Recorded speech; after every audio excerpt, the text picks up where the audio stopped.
Okay, you guys, we're live, we're large, we're in charge. Here we go, bro. Here we go. OMG, OMG, OMG. So what's going on, everybody? It's your host, LaMichael Garza. What's going on? We're going to be reacting to a little bit of our boy, shaboy, Donald J. Trump.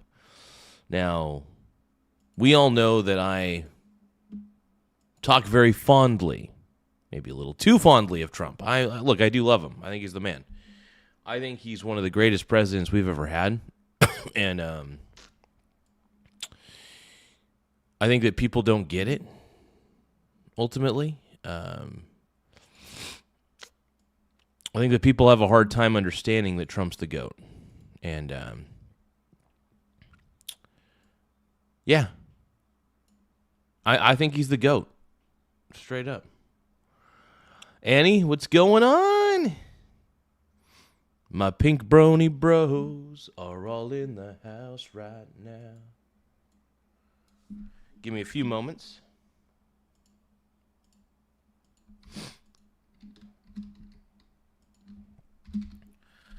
I'm not crazy because I take the right pills every day.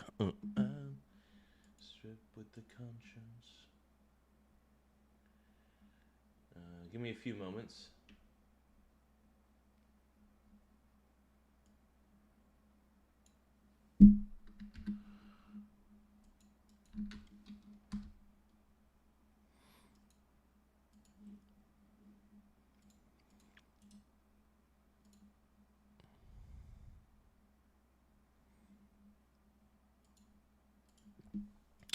So what is going on, my pink brony bros? And we dance at the gay club.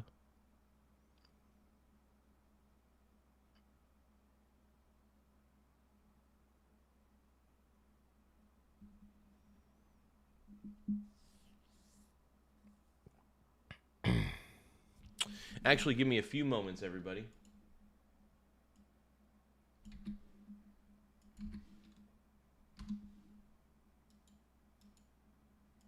We got Annie in the house. OMG. So we're going to react to a little bit of our boy, shaboy, Donald Trump, dude. Trump make me hump. Trump make me hump. Trump make me hump.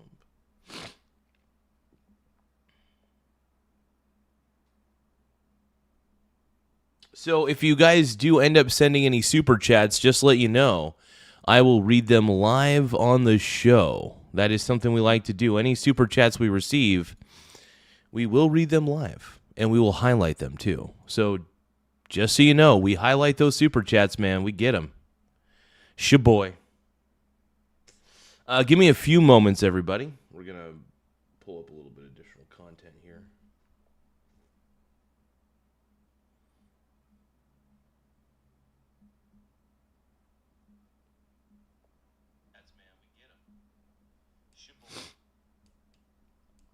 Give me a few moments, everybody.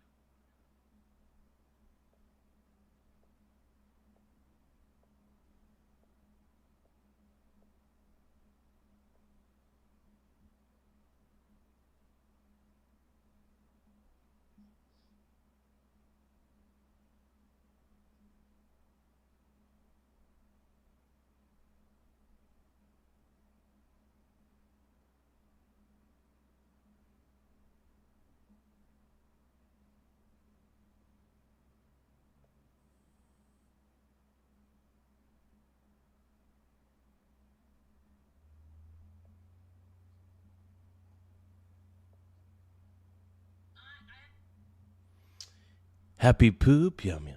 Happy poop, yum yum. Happy poop, happy poop, happy poop, yum yum. So what is going on, my people? Shaboy is in the house.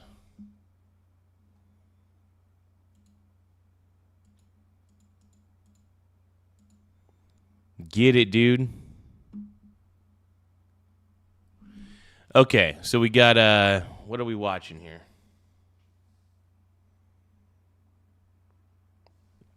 Oh, you know what? Tim Dillon is talking about the death of the American mall. Interesting. We may go back to that here in a second. Give me a few moments. All right, General Jack Keane says this is really significant. Let's see. When was this uploaded? 3 hours ago? You think they will ultimately consent and say they're not going to continue building a nuclear weapon? How will you verify? If they don't, we're not making a deal, okay? So there's no deal. This whole thing is really about no nuclear. They cannot have a nuclear weapon. Absolutely. And if they're going to have 100%. a nuclear weapon, we'll be living with them for a little while, but I don't know how much longer they can survive. We could take out every one of their bridges in 1 hour. We could take out every one. That's wild. Every one of their bridges can be taken out in 1 hour. Dude, Iran has to realize the position that they're in. I mean, I know that the government of Iran is incredibly delusional, but they have to acknowledge at some point the predicament that they're in, right? I would like to believe that they're not that delusional. But it seems like they are. It really seems like Iran is that delusional. And that's the saddest part about this, man. One of their power plants, electric power plants, in 1 hour. And then the president over the weekend told me on the phone on Sunday morning that every item has been negotiated at this point with Iran. And he reiterated that they will sign a deal tonight. And if no deal is reached, the U.S. will blow up every single power plant, bridge, and more in Iran and finish the job. Damn. That's negotiation, man. Now, is Trump going to... Trump says he's not going to extend the ceasefire. This is it. Either they come to the table, come to an agreement, or kaput. The ceasefire expires tomorrow. Now, granted, the markets actually kind of went down a little bit today. At least the small cap markets did. As you know, I'm a small cap Well, I like to swing trade small cap index ETFs because they have the most violent swings. And when it comes to trading, I'm a man who loves volatility. I really do. I really do love the volatility of small cap. Give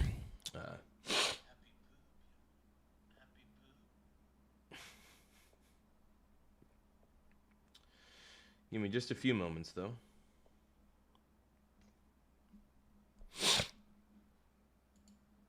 Job. VP J.D. Vance headed back to Pakistan today as the second round of U.S.-Iran peace talks appears to be on track. That 2-week ceasefire, the temporary ceasefire, ends tomorrow night at 8 p.m. Eastern. Yeah, let's President hope Trump further wrote on Truth Social last night this: I'm winning by a lot. Things are going very well. Our military has been amazing. The enemy is... You guys are going to have to give me a second. I feel like the microphone might need to be... Yeah, actually, hold on. I'm going to close down my virtual mixer and open it back up, so I will be silent for about maybe a minute or so.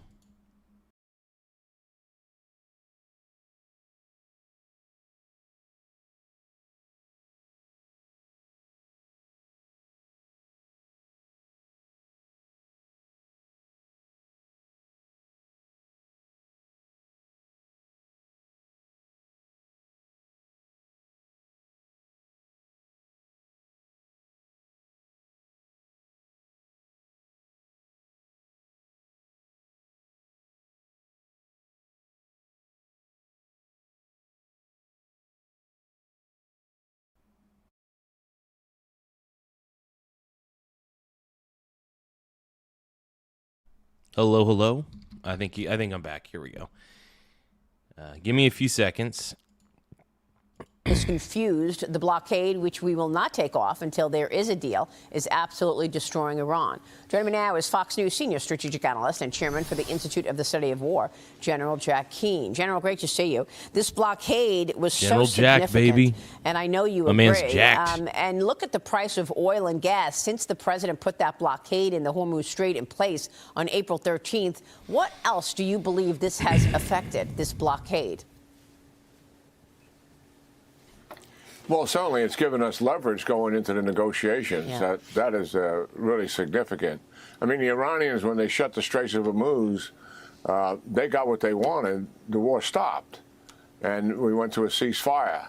I think coming into these negotiations, clearly there's disagreement within the leadership of the Iranians. You see Galibaf, who's on the political side, wanting to make more concessions. Vahidi, who's on the IRGC military side, who has holding most of the cards here and power because he has the guns, seems to be much more of a hardliner. They're both hardliners for sure, but they're going into the negotiations. I think what they want to do is make some real concessions to the United States, enough so that they have to go further on in discussions and extend the ceasefire and delay. The reason that 15 ships have passed is because we allowed those ships to pass. They're not. What's happening with the blockade is that they are not. If it's an Iranian tanker and it's trying to go through the blockade, we basically disable it, right? And then if there are ships that are allowed to pass. There are absolutely ships and tankers that are allowed to pass, but anything that's Iranian in origin is not allowed to pass. That's the whole goal. And what it does is it definitely hurts Iran in a lot of ways economically. So, look, Bridge Day is tomorrow probably. It's probably going to happen. I don't think that Iran's coming to the table. I think Iran's cooked. I really do. I think that they're once this happens, once those bridges and power plants are destroyed,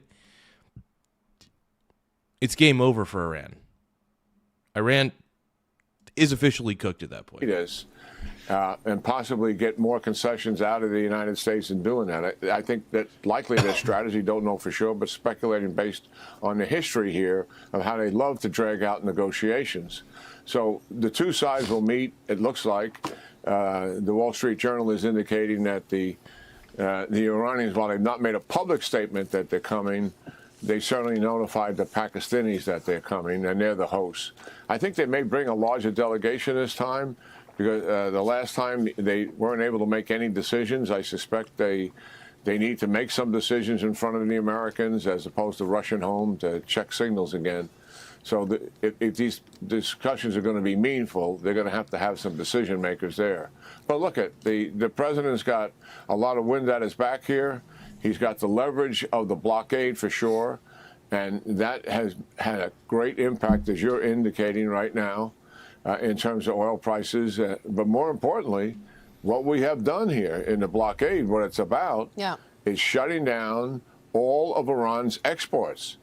They're obviously their oil exports, which is significant, but also all of the other trading that they're doing, which brings in revenue. It touches 80% of their revenue, which is absolutely staggering.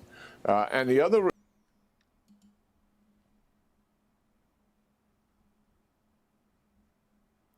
Yeah, the poker trainer Jim, I completely agree with your comment, brother. To the pokey trainer Jim... Sorry, Pokey Trainer Jim 7470. I completely agree with that comment, man.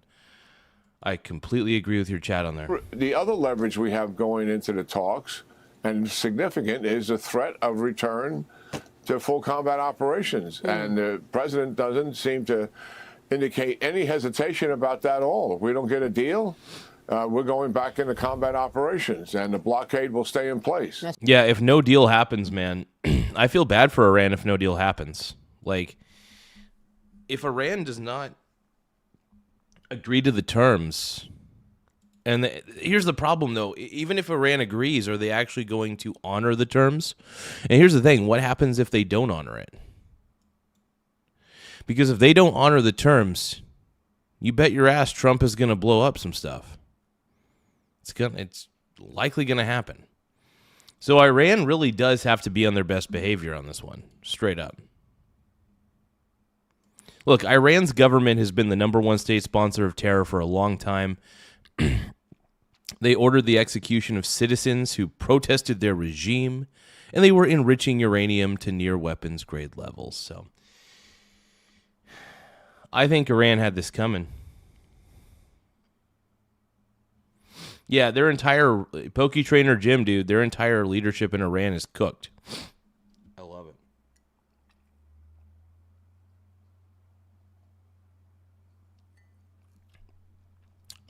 No, Trump is ultimately doing the right stuff here.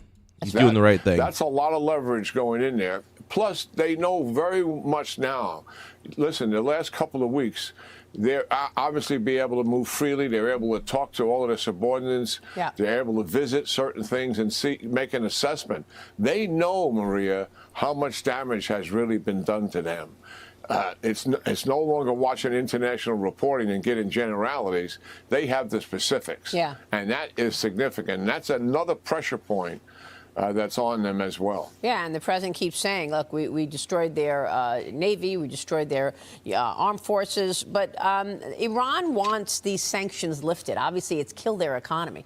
The U.S. sanctions that have been put in place, now Bessent, the Treasury Secretary, is threatening secondary sanctions. Do you advise that the U.S. should, in fact, follow through and lift any of these sanctions on Iran? Should they actually agree to all of this? And what about China's role? Because, you know, there's this post that an Iranian cargo ship, which was taken into control, taken by the U.S. just this week by the U.S. Navy Marines, was loaded with all these dual-use materials, which could be used in production of ballistic missiles. So, I mean, China's president... So basically, China, it sounds like, and correct me if I'm wrong, but it sounds like China wants to supply Iran with weapons. Because they know that if they could supply Iran with weapons, that means that they could do harm to the U.S. However, here's the catch. Our military is just a million times better than theirs. So even if they did have any form of ballistic missiles, I don't think that they'd be able to do much with those. But look, the leadership, the Iranian leadership is crippled beyond repair. I think that there's such a disconnect between the IRGC at this point that there's going to be so many rogue commanders at this point from the IRGC that I think it's impossible to negotiate with Iran. Their leadership is so fractured that I think the only thing you really can do ultimately is end up doing... They're going to have to say goodbye to their power plants and bridges, because what's going to happen is they're not going to be able to negotiate this. They're not going to be able to come to an agreement. I hate to be incredibly pessimistic on this, but I just don't think they're going to come to an agreement. I just don't think it's going to happen. I really don't, you guys. I'm usually not that pessimistic. I'm pretty optimistic about a lot of stuff. But this, I mean, I just don't see any cause for celebration on this one.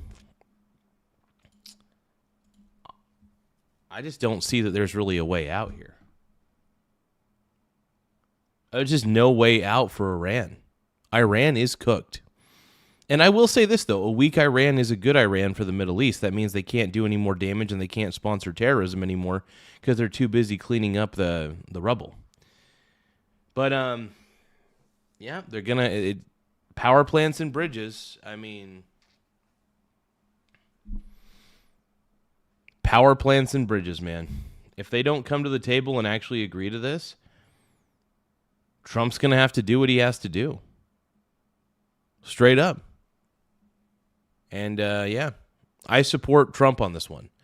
I support President Trump wholeheartedly on this one because, first off, Iran has been a thorn in our sides for a long time. They've also been a thorn in the side of global markets as well, mainly because of all the terrorism that they funded. Look, the Iranian government is not the good guy, or not the good guys in this scenario. They're just not. And if you, by the way, if you support the Iranian government, you know what you are? You're a bootlicker. You know, you guys say that because I like Trump, I'm a bootlicker. To be honest, if you guys are supporting the Iranian regime right now, you guys are the ultimate bootlickers. Do you know what the Iranian government does to gay people? Do you know what they do? Do you? The Iranian government, the Iranian regime is evil. And I mean it. They are the epitome of evil.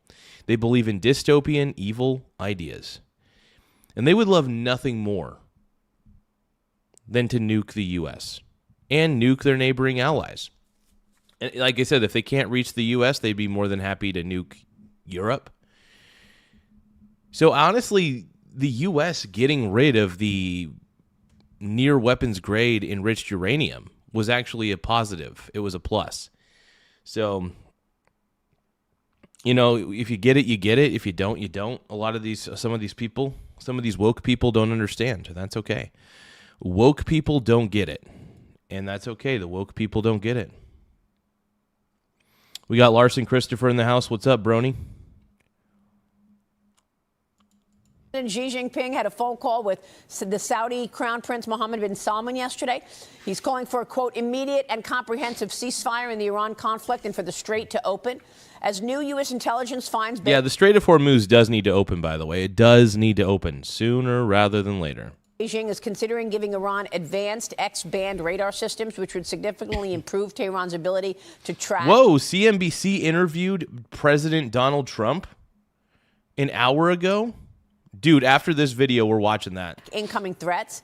But President Trump told me last week in my interview that he sent a letter to Xi asking him not to send the weapons, and Xi sent him a letter back saying that he's not sending weapons. And then I asked the president also last week if, in fact, he was getting pushback from the Saudis or from the Chinese in terms of the blockade in the Strait. He said no pushback.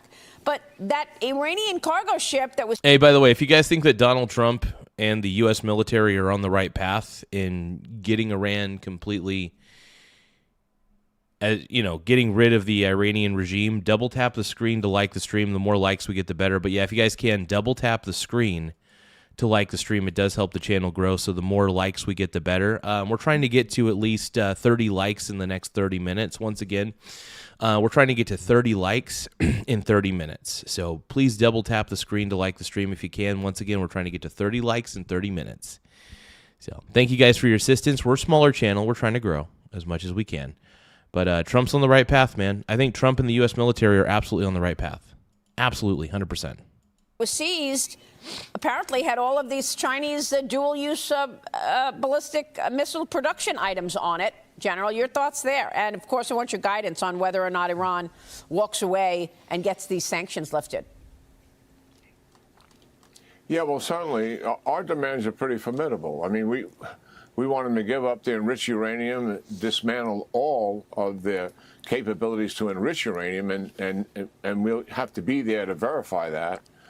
And certainly, we don't want any enrichment to take place inside of Iran. If they want to build a nuclear power plant, in terms of civil nuclear power, they can get enrichment from other countries, is what the other regions, states in the region who have nuclear power do.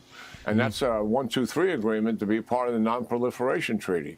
So we got very demanding principles here, which... Here's the thing, man. Iran, like I've been saying, Iran does not hold any cards. Iran doesn't hold the cards. They have no cards. But like I said, if you guys can, double tap the screen to like the stream. We're trying to get to 30 likes in 30 minutes. Once again, we're trying to get to 30 likes in 30 minutes. So please double tap your screens to like the stream if you haven't already. Yeah, we're trying to see how many likes we can get. I think we can get 30 likes in 30 minutes. I mean, we just got like 5 likes in the span of like a minute. So, but yeah, we're trying to get to 30 likes in 30 minutes. We're trying to see if we could pull that off. So, yeah, more likes we get, the better. If you can, subscribe. But if you can't, that's okay. Just simply tapping the like button really goes a long way. Double tapping the screen. Whatever you guys could do. But I appreciate the assistance, you guys. Like I said, we're a smaller channel, so the more likes we get, it does help push us out on the algorithm.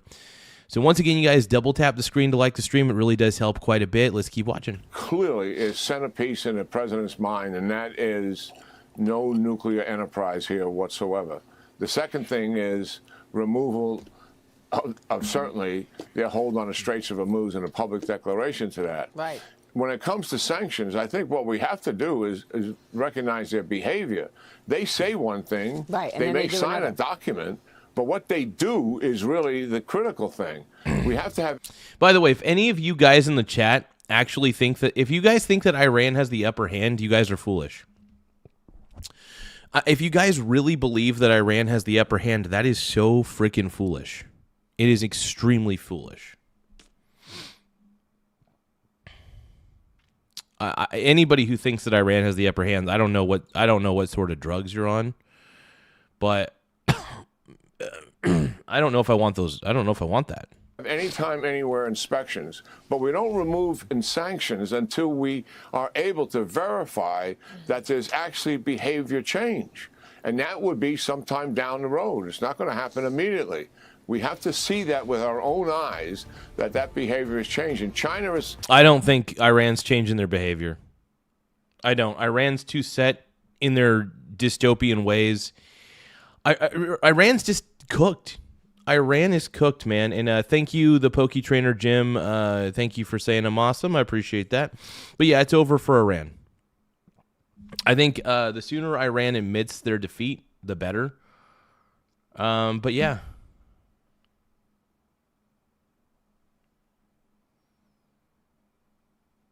Oh my God. If you think that Iran has any cards, you are unable to understand what's going on. Are you kidding me? If you think Iran even has a remote possibility of winning this war, you're insane. You're utterly insane. The United States military is beyond what Iran can imagine. And also beyond what Iran can handle. Iran needs to come to a deal. If they don't officially sign a deal, and if they don't abide by that deal after signing that, they're cooked. It will be and I have a feeling that Iran's going to mess this up as they always do. They're gonna agree to some sort of agreement, and then they're going to start enriching uranium again, and then they're gonna start funding terror like they've been doing. So I think Iran's gonna ultimately ruin this for themselves, and I think tomorrow's gonna be bridge and power plant day. Straight up, Iran's ruining it for themselves, dude. This is why I keep saying, man, Iran's cooked. By the way, if you guys can, don't forget to double tap the screen to like the stream. We are a smaller channel. We're trying to get to 30 likes in 30 minutes. Once again, we're trying to get to 30 likes in 30 minutes. So if you guys can, like I said, double tap the screen to like the stream. It does help us get to the 30 like marker. We like to get pushed out on the algorithm. So we're a smaller channel and we need all the help we can get. So just the simple act of double tapping the screen to like the stream really does help. So whatever you guys could do to give us a little bit of an assist, we could use it. Like I said, smaller channel, we're trying to get as many likes as we can muster. So once again, double tap the screen to like the stream, and it really does help us out, and I really appreciate any sort of assistance. China is all in here trying to help the Iranians. Yeah. There's no doubt about it. They helped them recover their ballistic missile program after the 12-day war. They have been trying to assist them during this time frame. Yeah. And listen, they are their main financier. 90% of Iranian oil is sold to China. 90% of Iranian oil sold to China? Holy crap. You know what that means? We could actually end up by proxy totally effing China's economy. Which honestly isn't going to make me shed a tear at all. I mean, China's basically, in my opinion, a communist country. In a lot of ways, I'm not a fan of Xi Jinping, or whatever his name is. I just don't like the way their government is structured in China. I am very anti-communist. Communism doesn't work, dude. Communism doesn't work because it ends up turning into a dictatorship real fast. And that's a problem, man.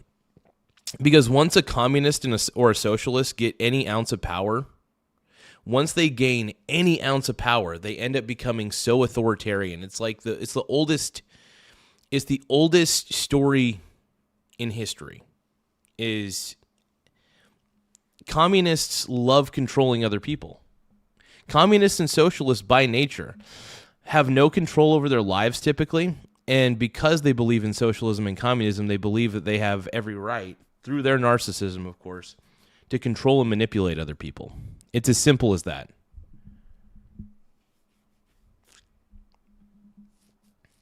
Exactly. That's their financier. Yeah. Well, I love what the president has done. Technologically, and they're financing them. I love what the president has done, strengthening the U.S. Yeah, dude. Trump is the man, dude. Trump is absolutely 100% correct in what he's doing here. Iran's cooked, man. By the way, like I said, we're a smaller channel, so if you guys can, double tap the screen to like the stream. Like I said, we're trying to get 30 likes in 30 minutes. I think we're almost there. We're almost to 30 likes. I think if we get to 37, that's the 30 like marker. But we're trying to get to 30 likes in 30 minutes. So if you guys can, make sure you guys double tap the screen to like the stream. Let's go, dude. More likes, the better. It pushes us out on the algorithm quite a bit. But here is CNBC.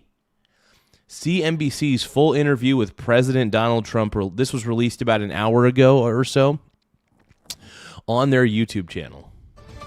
Let's take a listen. Joining us now on the Squawk News Amazing, amazing. Donald J. Trump. President Trump, welcome. Thanks for joining us this morning. Well, thank you very much, Joe. You are very welcome. Can you give us, I think it's on everyone's mind, the latest on where the Iran negotiations stand? We now know Tehran has publicly confirmed that it will send representatives to the meeting with Vice President Vance. What do you expect? What are you hearing at this point, sir? Well, as I said 2 days ago when they said they won't send them, I said they'll be sending them. They have no choice but to send them. What I think is that we're going to end up with a great deal. Do you guys think that tomorrow's going to be bridge day because somehow Iran's going to fuck this up? Iran's going to find a way to mess this up, dude. This is just typical Iran behavior. They're going to find a way to mess this up. They're going to find a way to ruin it for themselves. If you guys think that Iran is going to ruin this deal because they're not going to be compliant in any way, please make sure that you double tap the screen to like the stream if you can. But yeah, I really do think that Iran's going to ruin this for themselves. Iran always finds a way to mess this shit up. And they like to get too cute. The problem is Iran always tries to get too cute with this shit. Let's keep going. I think they have no choice. We've taken out their Navy. We've taken out their Air Force. We've taken out their leaders, frankly, which does complicate things in one way, but these leaders are much more rational. It is regime change, no matter what you want to call it, which is not something I said I was going to do, but I've done it, indirectly maybe, but I've done it.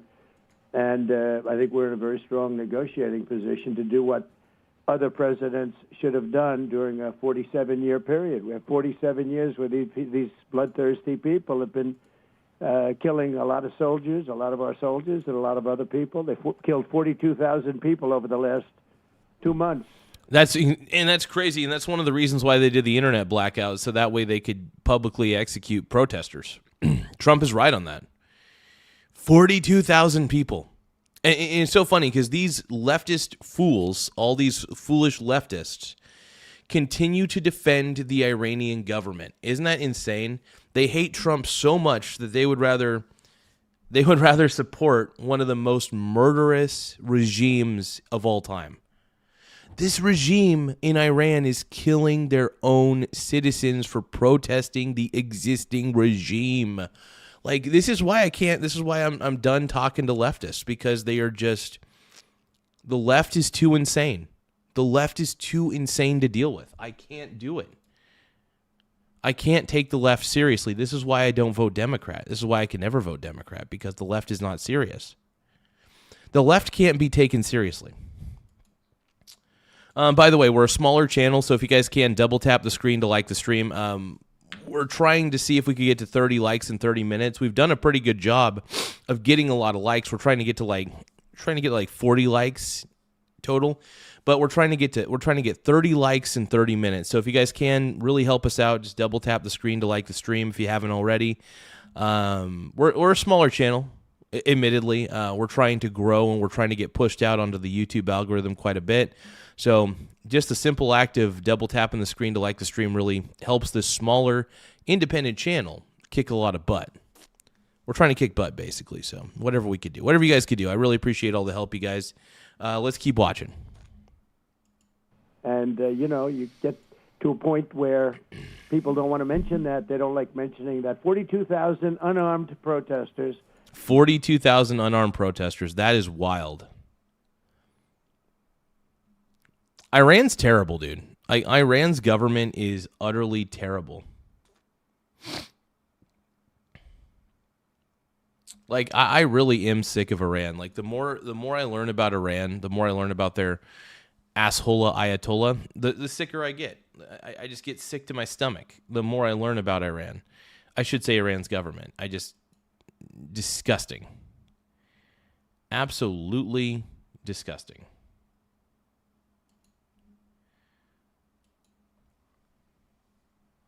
Sick of it, man. Sick of it. Innocent, unarmed protesters, many of them hung. So we're not dealing with the nicest group. That's messed up, dude. The fact that they were actually hung. Public executions are no. Hell no. This is one of the reasons why I am not a fan. I am not a fan of Iran. Their government specifically. Their government has been warped in many ways. But yeah, I think Iran's cooked at this point. I really do. I have no faith. I have no faith in Iran to come to the negotiation table. And if you guys think that Iran's not even going to come to the negotiation table, which I believe, make sure that you double tap the screen to like the stream. How many of you guys think that Iran's cooked? Let's do a little poll experiment, okay? Double tap the screen to like the stream if you believe Iran is cooked and they're going to sabotage this deal. If you guys think that Iran is cooked and they're going to sabotage this deal, double tap the screen to like the stream. This is kind of like a little impromptu poll in a lot of ways. So if you guys think I'm right, if you guys agree with me, double tap the screen to like the stream. Group of people, but we're dealing with them very successfully, and the blockade has been a tremendous success. They said Oh, we're getting a couple of likes. I think there's going to be an influx of likes here pretty soon, because I think most people, if they have a rational brain, which I'm hoping people do, they're going to realize that Iran's cooked. They're going to realize Iran is cooked, and they have no chance. 2 days ago, we will open the Strait. I said, no, we're not going to open the Strait until we have a final deal. No, we want to open the Strait. They said, we're not opening. We totally control the Strait, just so you understand, for all the fake news out there. And, Mr. President, we've seen 100 days of the largest protests in Iran since the revolution in 1979. And I know how much you respect and admire. I mean, I'm sick at what Iran did to their own people. It makes me sick. It honestly does. The fact that they were murdering protesters, like that's gotta make people sick at some point. That's gotta make you guys sick, right? Come on, man. At some point, hey, what's up, Tiny Lion Gaming? My home dog, my home frog. We got Tiny Lion Gaming in the house. What up, Brony?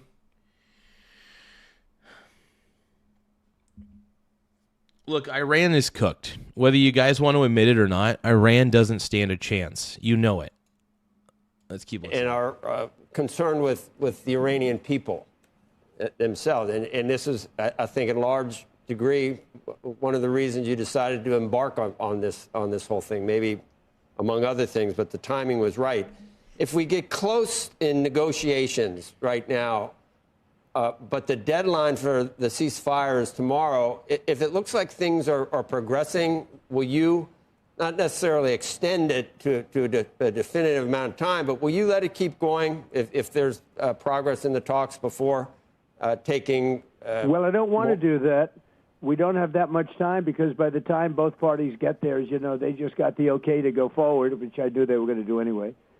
I mean, I don't think they had a choice. They have to negotiate. And, you know, the one thing I'll say is this. Iran can get themselves on a very good footing if they make a deal. They can make themselves into a strong nation again, a wonderful nation again. They have incredible people. But they seem to be, you know, bloodthirsty. They're led by some very, very, unfortunately, tough people. And I don't mean tough in a good way. I think it's very negative for the country because we're much tougher than they are, like not even close. But they have to use reason, and they have to use common sense, and they can get themselves into a great position to make themselves into a great country, but a legitimate country, not a country based on death and horror. I think regimes only respond to certain... Let's see what Larson Christopher's saying. Larson Christopher says, yet none of you even said anything about the capabilities and placement of our military. It's almost like none of you have... Yeah. No, it's like, the thing is, it's like... Obviously, I've never served in the military, but at the same time, like, I see what Trump is doing, man. I absolutely see what Trump is doing, and I really do think that Iran is making all the wrong moves. I really do. I think Iran doesn't have a shot. And if any of you guys think that Iran has a shot, I'm really surprised at the level of delusion here. Because it is a level of delusion to think that Iran's got a shot in this. Of winning this. Obviously, and they should not have any access to uranium at all. They should not be enriching uranium. I don't even think Iran should have access to uranium, period, end of story. Their government, in my opinion, is just too corrupt. The Iranian government is far too corrupt, in my opinion. I think if people looked in their heart of hearts, they'd realize that too. I would like to believe people realize this, but I think people are a little too blinded right now. People are a little too blinded. And that's sad. That really is sad. Things, and I understand your threats to bomb the bridges in the electric grid. I think it needs to happen. I think the bridges and the electric grids in Iran need to go if Iran doesn't come to the table. If Iran doesn't come to the table at all, say goodbye to your power plants and bridges, Iran. Seriously. Yeah, Mark Sammons is saying that, yeah, Trump absolutely exposed these people, Mark Sammons, exactly. Mark Sammons 1288 says, I love how Trump exposed these people. He absolutely did, man.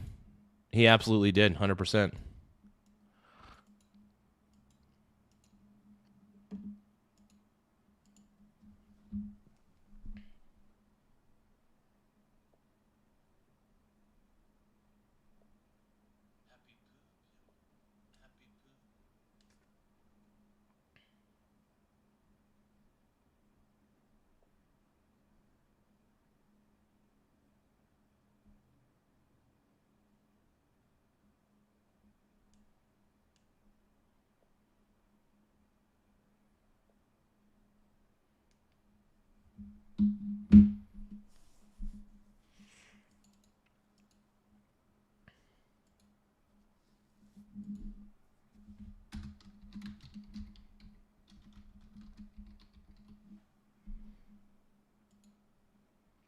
But yeah, welcome to the morning show, man. We're having a good time, and we're talking about Trump. We're talking about everything, man. Make sure that you guys double tap the screen to like the stream, though. Once again, if you guys can, double tap the screen to like the stream. We're a smaller channel, admittedly. We're trying to get to, well, we already got to our 30 likes in 30 minutes. So another goal that we're trying to get 60 likes in 60 minutes. Okay. So we're trying to get to 60 likes in 60 minutes. So please double tap your screens to like the stream. It does help us out on the algorithm quite a bit. Admittedly, we're a smaller channel, but we are trying to get pushed out to the algorithm quite a bit more. And the more people we have liking the stream, the better. Small wiener gang. So So just a simple act of double tapping the screen to like the stream really helps, man. But yeah, no. Hey, Frederick Hale, dude. Everybody give a shout out to Frederick Hale for subscribing to the channel. Let me put your name back up on the board. If you guys want to be like Frederick, make sure you guys subscribe to the channel. Let's put Frederick back up on the board here. Small wiener gang. Thank you for subscribing, Frederick Hall. I really appreciate it. Helping us out, bro. Helping us out.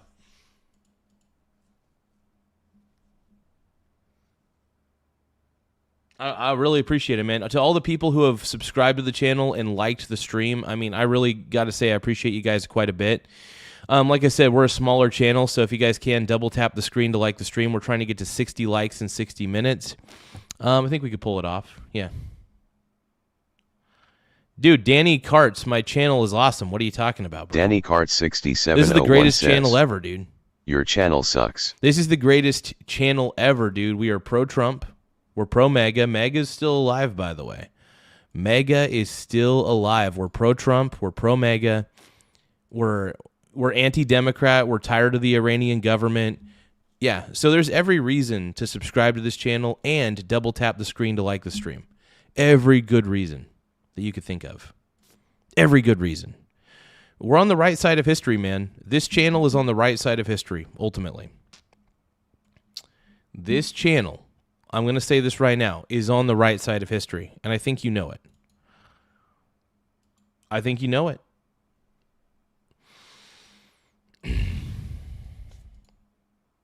So if you guys think that my channel's on the right side of history by being pro-Trump and pro-MAGA, double tap the screen to like the stream. Once again, double tap the screen to like the stream. Let's go, dude. Let's freaking go, bro. We're done. We're done bowing to the left. We don't bow to the left on this channel.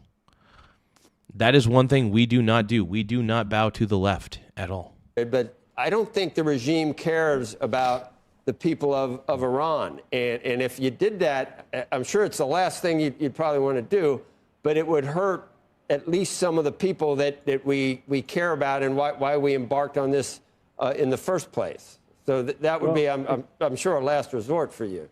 It's not my choice, but it will also hurt them. It'll hurt them militarily. They use the bridges for their weapons, for their missile movements. You know, they're trying to move the missiles because we've obliterated most of their missiles, and they're trying to move their missiles around. Honestly, I say this. Just go after the bridges. Because if you go after the power plants, I don't know. I just think that going after the power plants may not be the best idea. I would say go after the bridges specifically. It would cut off their ability to move the weapons back and forth from place to place. But then again, I mean, look, it's all up to Iran. Either Iran agrees to the conditions, or their bridges get blown up, and their power plants. Well, even during the ceasefire, which I think was a good thing because we're totally loaded up. We have so much ammo. We have so much of everything that we've much more powerful than it was 4 or 5 weeks ago. So we've used this to restock, and they probably have done a little bit of restocking. We caught a ship yesterday that had some things on it which wasn't very nice, a gift. Oh, yeah, that's right. The tanker that they found had like a bunch of raw materials that would allow Iran or somebody to build ballistic missiles or something like that. Anyway, the raw material was there. Yeah, Iran is... Iran's cooked. If you guys believe that Iran is cooked as much as I do, double tap your screen to like the stream. If you guys honestly think that Iran's on the wrong side of history here, double tap the screen to like the stream, man. I think Iran's cooked. I don't think they're going to come to the table. And what's going to happen ultimately is Donald Trump's going to have to take out their power plants and bridges. All because they wouldn't comply. They just needed to comply, but they wouldn't. They wouldn't work with us. And, yeah. From China, perhaps. I don't know. But I was a little surprised, but because I have a very good relationship, and I thought I had an understanding with President Xi, but that's all right. That's the way war goes, right? But I will tell you that our military is incredible, what we've done. I mean, think of it. In the first 3 days, we took out their entire Navy, 159 ships. That is crazy. They took out 159 Iranian naval ships in a span of, what do you say, 3 days? That's insane. You took out that entire country's Navy in a short amount of time. And then militarily speaking, their military's been cooked as well. Their missile facilities are getting bombarded. I mean, the Iranian government really doesn't have a shot here. They don't. They really, really don't. So, no, I'm on the right side of history here. I'm on the right side of history because I'm... And the reason I'm on the right side of history is very simple. Because Iran has been the number one state sponsor of terror for years. Iran was enriching uranium to near weapons level grade, and Iran was executing their own citizens. I repeat, Iran's government was killing their own citizens for protesting the current regime. Let that sink in, folks. If you're siding with Iran, if you're siding with Iran's government, I really want you to take a look in the mirror and say, why am I so against reality? I want you to look in the mirror and ask yourself, why the hell am I so against reality in this life? Why do I hate myself? Why do I hate reality? What is wrong? I hope you guys could do a little self-reflection on that, straight up. 159 ships, and wiped out their Air Force, wiped out their anti-aircraft, all of their anti-aircraft apparatus is all gone. All of their radar is gone. Small Wiener Their leaders Gang. are gone. You know, they're- Thank you so much. Everybody give a shout out to Zundi Banjo for subscribing to the channel. Thank you so much. I'm going to put your name back up on the board. Everybody, one more time. Give it up for Zundi Banjo. Small Wiener Gang. Thank you for subscribing, man. I appreciate it.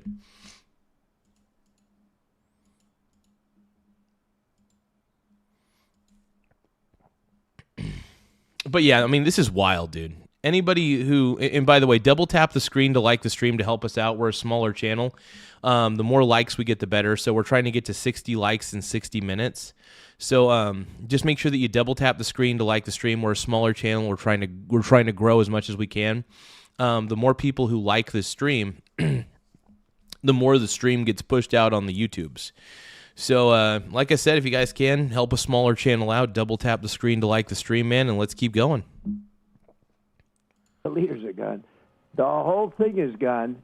And frankly, this should have been done a long time ago. It would have been a lot easier because they were a lot less lethal a long time ago.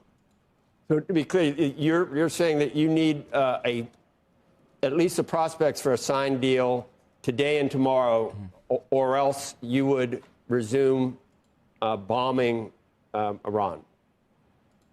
Well, There needs to be a deal. If there's no deal, everything's cooked. If there's no deal, Donald Trump's going to have to do exactly what he needs to do to get this squared away. Straight up.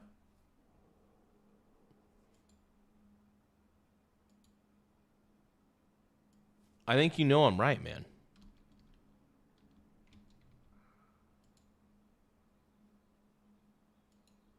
You know I'm right. Come on, man. You guys can't be that delusional. You guys can't be that deluded.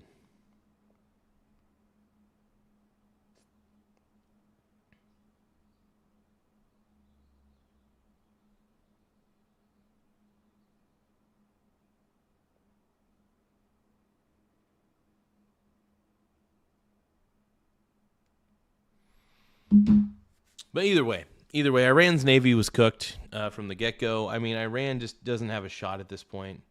They really don't. Iran is so cooked. They're so beyond cooked, and they're delusional enough to think they have the upper hand in this life. They don't. They don't. It's crazy. expect to be bombing because I think that's a better attitude to go in with. But we're ready to go. I mean, the military is raring to go. They are absolutely incredible. You know, I built the military in my first term. I'm using it now. The military, when I took it over from Barack Hussein Obama, it was so depleted, so sad. And I built it in my first term. You remember those big numbers. You talked to me about it once. That's a lot of money for military. I built it. We did a great job with our military, and we're using it now and rebuilding it, too. We've done a lot of rebuilding also in my first year of the second term. But we have we have the most powerful military in the world. Everybody knows it. Since we're kind of tight. I mean, he's right, man. The U.S. military is the most powerful military in the world. And Iran doesn't realize just how cooked they are. If they don't come to the table and make an agreement, bye-bye Iran, dude. Bye-bye Iran. on time.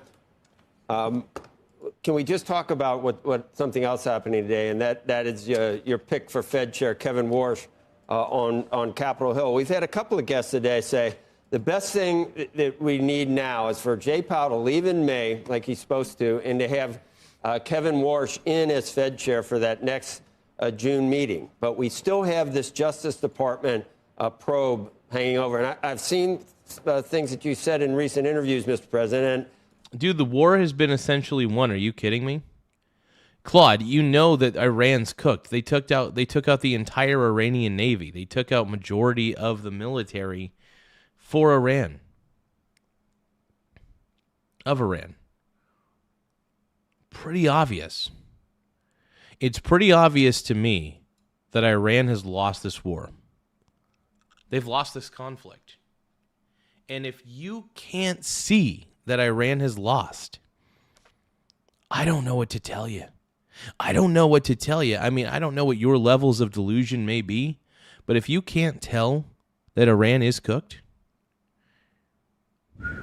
come on, man. Come on, brother. Get with the program. Oh, no. Tim Smith 4118 says, Adam Livingston quote of the week, you are consuming raccoon spleen behind a Dollar Tree. How does Adam Livingston know how I spend my spare time, by the way? Oh, man. ET, what up, dude? ETRN7CH says, Garza making bank off YouTube. It's nice to see Tim Smith in the house. And ET, what up? My brony brothers, my brony bros, dude. My pink brony bros. And we dance at the gay clubs. Oh, my God. What up, dude? ET says #1 streamer in the world. He's glazing. ETRN7CH says, #1 streamer in the world. Thank you, ET. Annie01200 Appreciate says, you, ET. Tim, don't mention Adam Livingston, LOL. Dude, Annie hates Adam Livingston with a passion, and I can't say I blame her. Adam Livingston is a total chud. The more I see of Adam Livingston, the more I want to throw up in my fucking mouth, dude. He is the worst. I watched him react to a coffee. I watched Adam Livingston react to the CoffeeZilla video, the video that CoffeeZilla made about STRC basically being a Ponzi scheme. And the level of cope and excuses that Adam Livingston came up with to defend Michael frickin' Saylor was disgusting. Bitcoin's a Ponzi scheme. Everybody with a half a brain realizes that anything crypto related is really just a Ponzi scheme, and it's used by most people who use crypto to buy things are usually buying crap on the black market, and they're usually doing like PDF file shit with that. Screw that, dude. Crypto for the most part, not everybody, for the most part though, if you're using it to purchase stuff on the internet, you're usually purchasing sketchy shit. I want to ask you again, if it would be possible for the banking committee to completely investigate all of your concerns about the cost overruns and the testimony of Jay Powell in front of Congress, if you could take that off-ramp to get this moving, and Jay Powell leaves, Kevin Warsh goes in, is that something you'd consider dropping for the deal? Jerome Powell, honestly, I think has done a crappy job as the Fed chair, in my opinion. I really do. I really am not a big fan of Jerome Powell. I think he's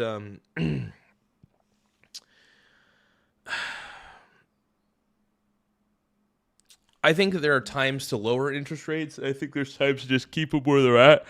Look, I think interest rates just need to stay, you know what I mean, at a certain percentage. They don't need to raise. They don't need to lower. They don't need to raise. But I think when you manipulate, here's the problem with the Federal Reserve. They're manipulating interest rates. And I think the manipulation of interest rates can be a bad thing. Look, when money is cheap to borrow, absolutely am I going to borrow money? Usually to purchase more stocks. But traditionally, when interest rates are higher, I tend to rack up on stocks because the price of stocks tend to fall in a panic. So I tend to buy like index ETFs and shit as a result.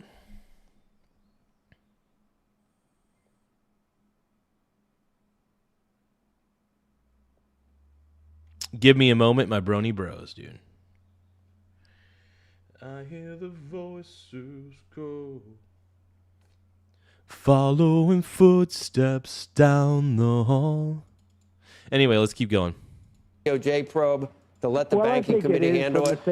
If you guys can, though, we're a smaller channel and we're trying to get more likes. So we're trying to get to 60. We're trying to get 60 likes in 60 minutes. Once again, we're trying to get 60 likes in 60 minutes. So don't forget to double tap the screen to like the stream. It really does help us out. Like I said, we're a little smaller.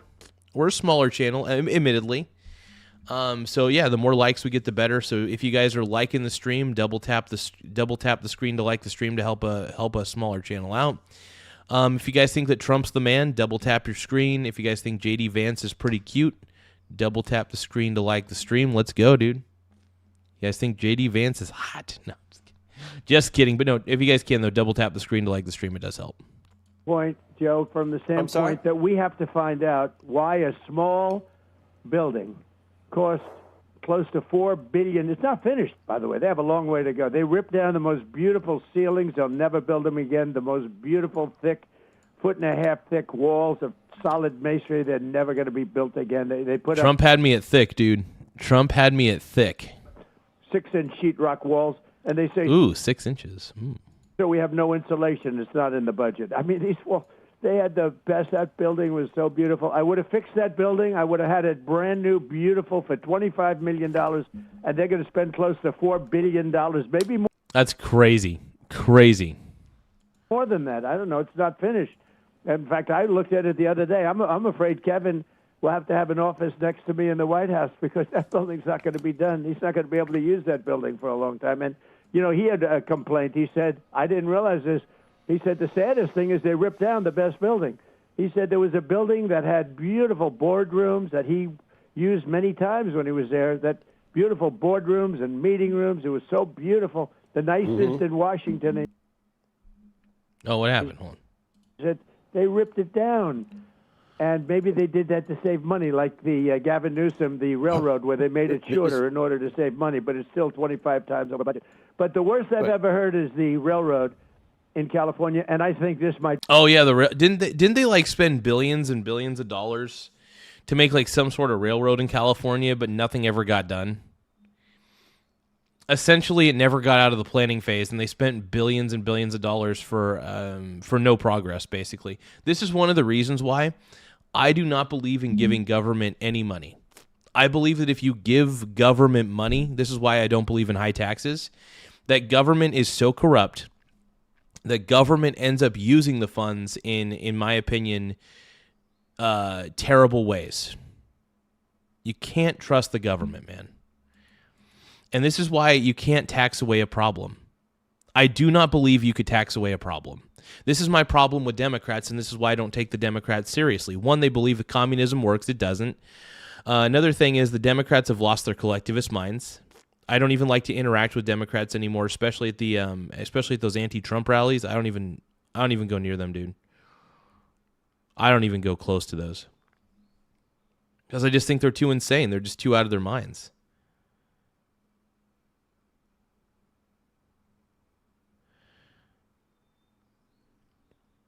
But that's my opinion.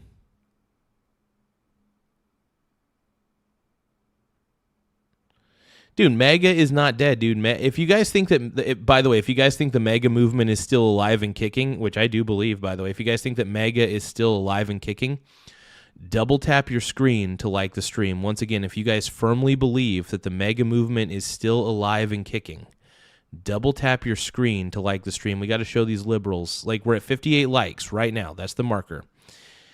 I think we can get a ton of likes to show that MAGA is still alive. If you guys firmly believe that MAGA is still alive and kicking, double tap your screens. Double tap your screen to like the stream, okay? Let's do it. If you guys believe MAGA is still alive, double tap your screen to like the stream, man. Because I still firmly believe in MAGA. I think that MAGA is still alive. I don't think it's dead. I think Make America Great Again is a fabulous movement. If you guys think that Make America Great Again is still alive and kicking, double tap your screens to like the stream, okay? We're done being told what to do by these bully leftists. We're done.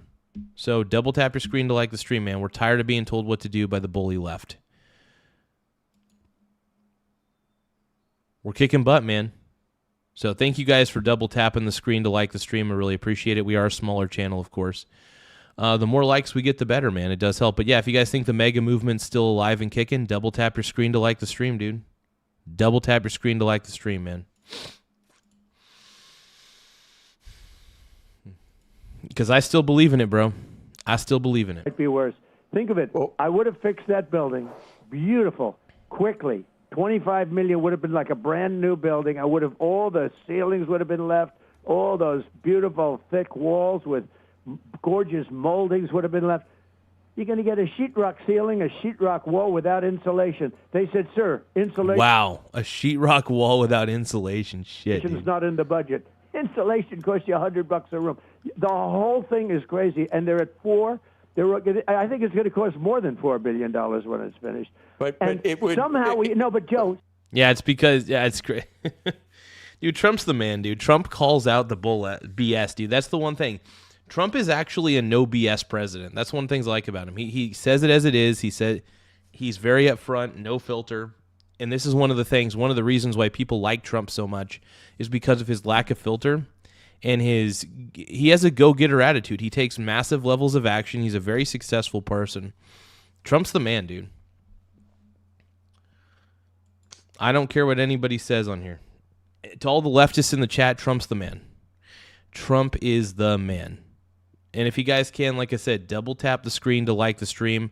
If you guys think that Trump's the man, if you guys think that the Iran war is pretty much done and over with and that the U.S. has won the Iran war, basically. If you guys believe that, double tap the screen to like the stream. I think Meg is still alive, man. I believe Meg is still good, dude.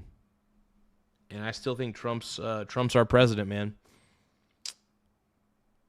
I'm not turning my back on him. I think he's great. Has he made all the right decisions every time? No. But I do like him, man. I think he's cool. I think Trump is a great role model, too, man. I really do. He's been a role model for me. I've always wanted to be a rich guy. And I think it's a cool ambition, at least, to be a rich guy.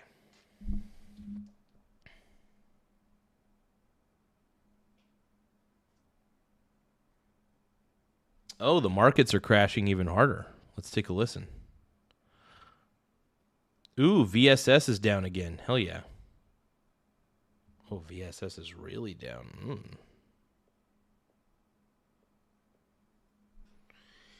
Buying a little bit of VSS. A little bit of VSS in my life. Ooh, Vanguard. The Vanguard Russell 2000. Buying a little bit of that. Anytime I watch CNBC, man, I'm like, I got to buy some stocks.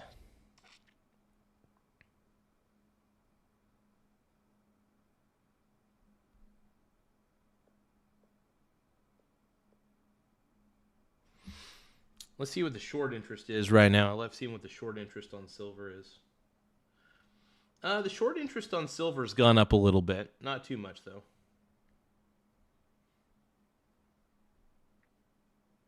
But yeah, I definitely love buying silver on the dip. Silver's down like 4% right now. So, in my opinion, it's always a good time to get into silver. I have a pretty firm position in the VSS, though. Depending on what the VSS does, if it goes down any further. Oh, man, I love having a good position in having a diversified small cap ETF, though, is always worth it. Because the price swings are so crazy for these. Laugh out loud. Trump is a awful prey, businessman, father, person. Nah, dude, I think Trump's the man. Thank you for the super chat, by the way. But I do think that Trump's the man. I think the dude's misunderstood, in my opinion. I really appreciate the super chat, by the way. Let me highlight that real quick. I want to highlight that on the screen. But let's play it one more time. Let's play the super chat one more time, okay? Laugh out loud. Trump is a awful prey, businessman, father, person. No, I could refute that. He's a great father because his kids turned out all right. You know, you could say that Joe Biden's a terrible father. That makes sense. But overall, I mean, Trump is a great father. He's actually a fantastic businessman, by the way. And yeah, sure, he had a couple of businesses that went bankrupt. That happens. Look, you can't win. Getting into business is hard, dude. There's always infinite levels of competition. You have to stay up to par with things. Look, when he started out, yeah, did he fuck up? Sure, everybody has. You can't just judge a man completely on the fact that he failed. The fact of the matter is, I admire Trump because he got back up and he kept trying. If you want to know the truth, that's why I respect Trump. I like the fact that he hears the naysayers, and you know what he does? To all the naysayers, he's like, I don't care what you think, man. I don't care what you think, just as long as it's about me. The best of us can find happiness in misery. All right.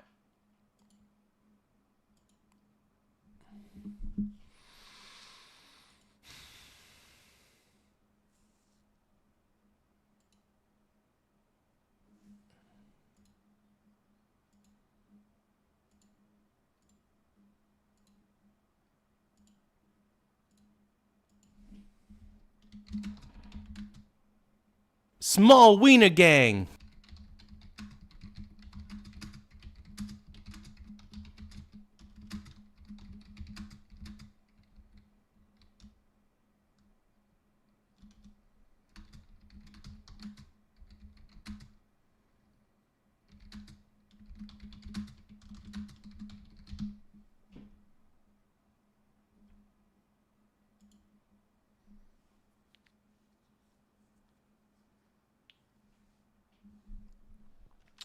But no, I do want to thank you guys.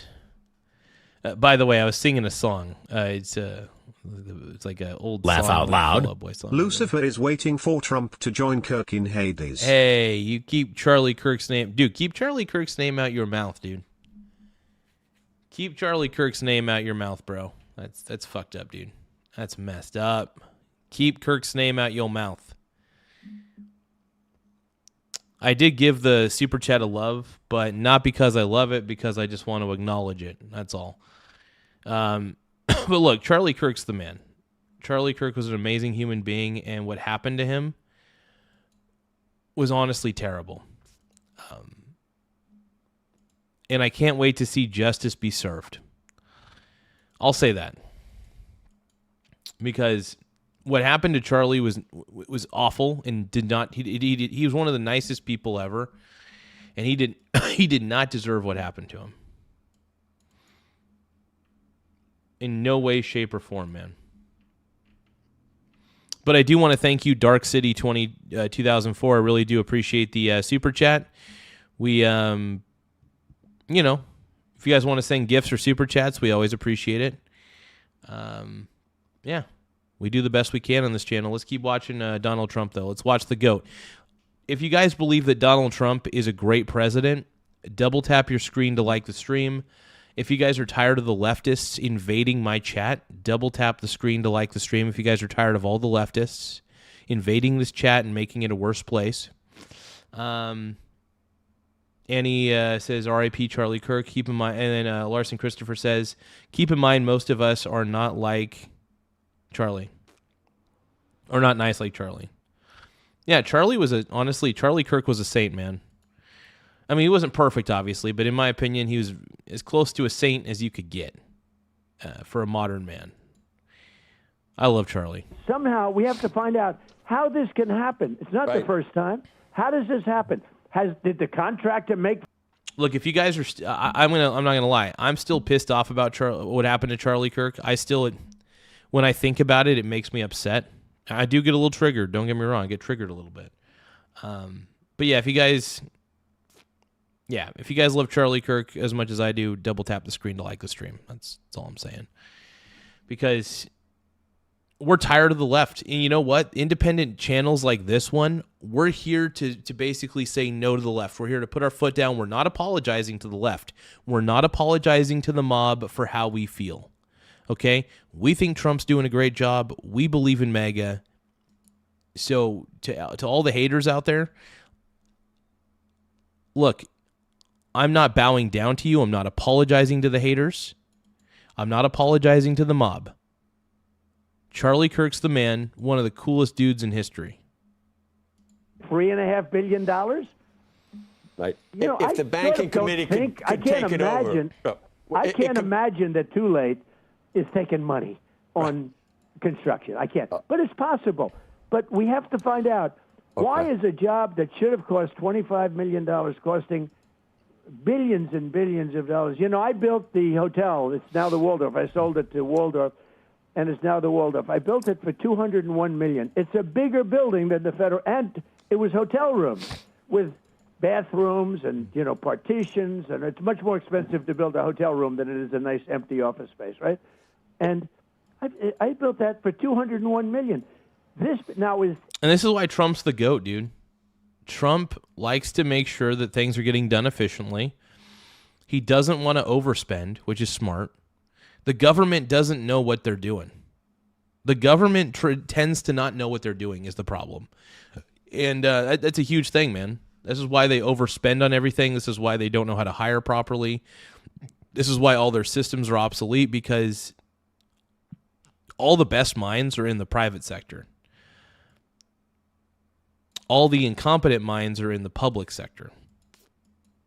Look, I think that government,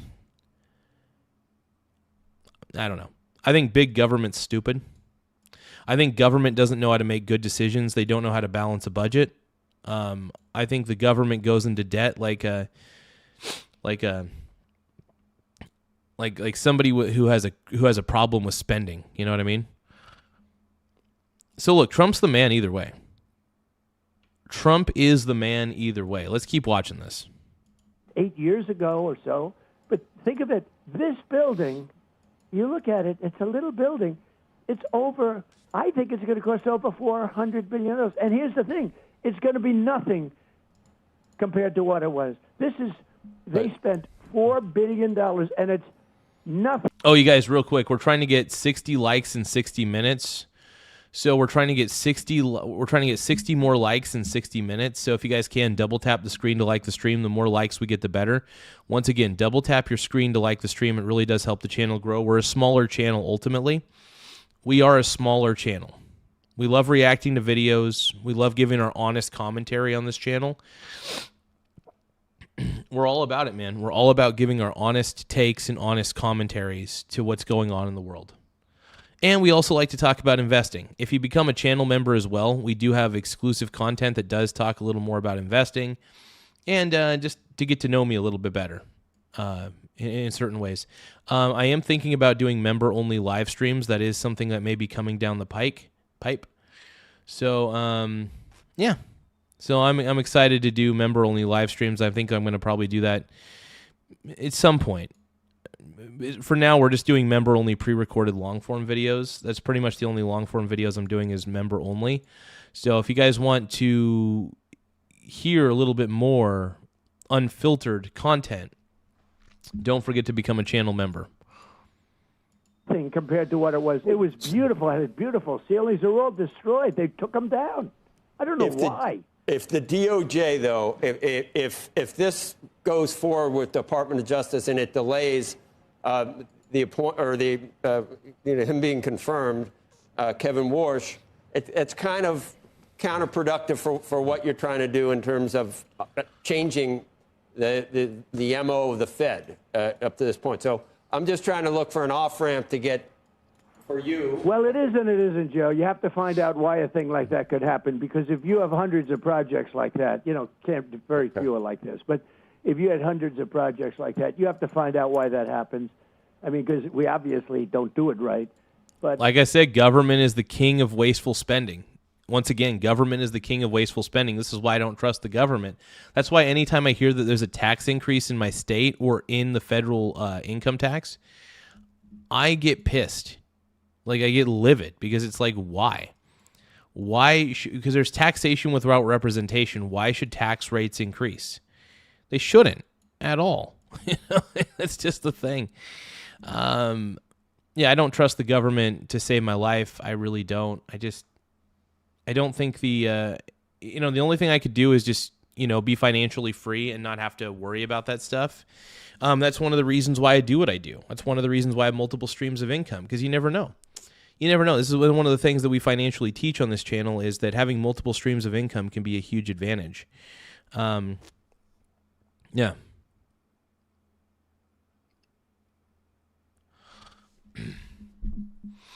But I do want to thank you guys also for the people who have become members. I want to thank you guys wholeheartedly. We've been getting more people as members, which is nice. We've been gaining members slowly. But yeah, if you guys could become channel members, man, it helps the channel a lot. Big time. Bigly.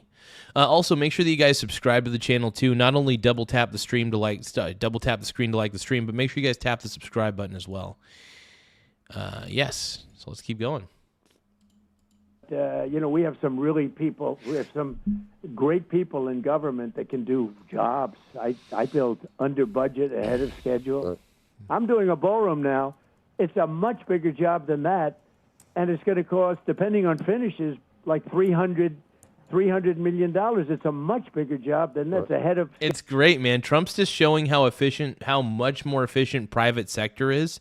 And also because Trump has had so much experience in the private sector in real estate, he is able to get a building completed at a much lower cost without cutting any corners because he has experience. He knows he knows not to get duped.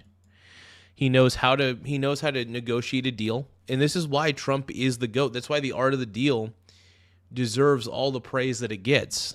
You know what I mean?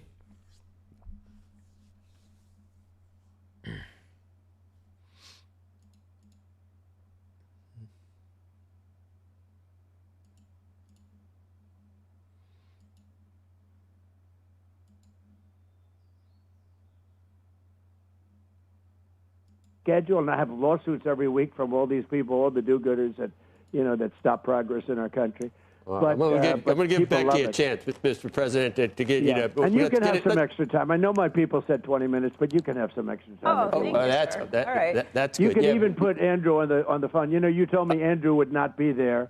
And I said, I don't care. That was last week. That was last week. You could even put Andrew on. Thank you, Mr. President. Joe made a comment to me. When he tried to get me on, he said, I promise I'll have Andrew Ross talking. He will not be there. He is there. And you can put him on it. Oh, this is great, man. Dude, Donald Trump doesn't pull any punches, man. He goes right for the jugular. Andrew Rawson, by the way, of CNBC pisses me off, too. This guy right here.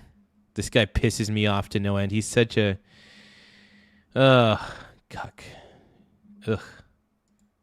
Andrew freaking Rawson, bro, or whatever his name is. I think that's I didn't say I'd have him. I said he's not in last week, but then you canceled because you were on the West Coast. Thank you, Mr. President. Well, I'll said you chime in wouldn't a be minute. there, and that's He's why going to be so. A second. Becky, but go I don't ahead. mind if he's there. I like him. I respect him. He's just wrong on a lot of issues.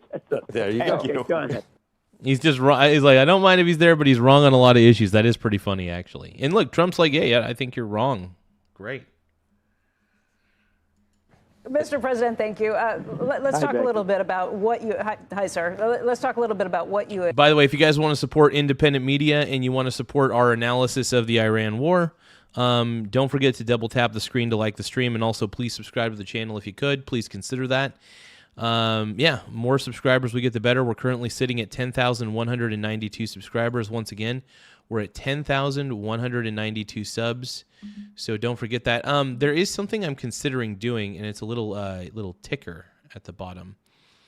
Do you guys know what I'm talking about? Like little ticker tapes or whatever.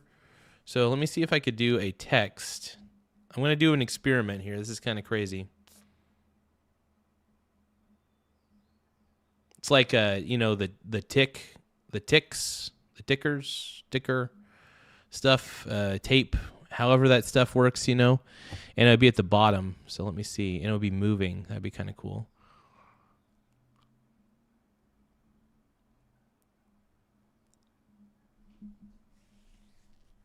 I just need text. I need media text. Here we go.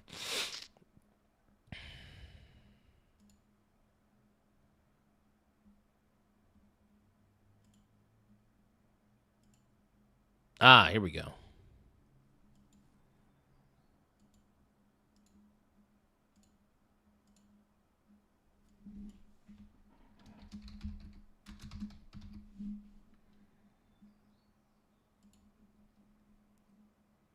All right, let me see here.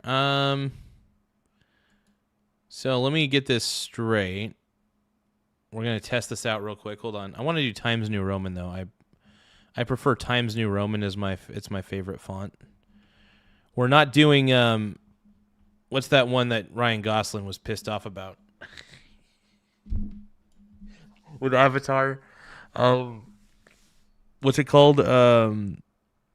What's that font called that Avatar uses? It's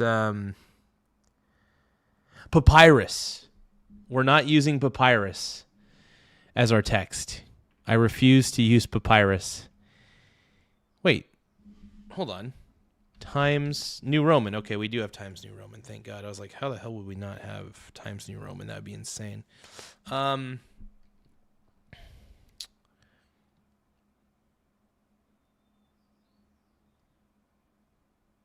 hold on. I'm trying to think what it would say.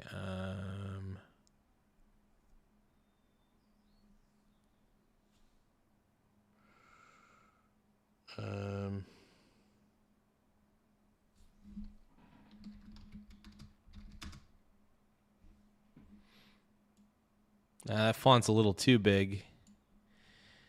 Also, background color. Where is it at? Hold on.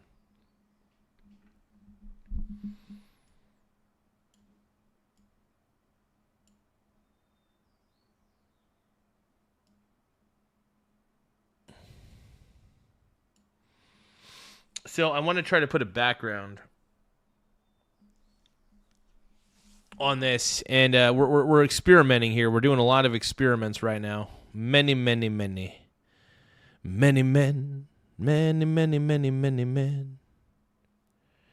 So outline, chat log mode, use custom, so vertical alignment, background color. Background opacity. Okay, hold on. Opacity. So the colors, why, let's go with like, actually,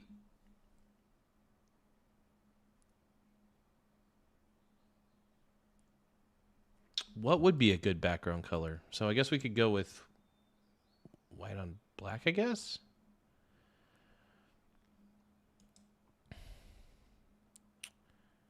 Edit, transform, hold on. Properties. Tap the gift. Hold on.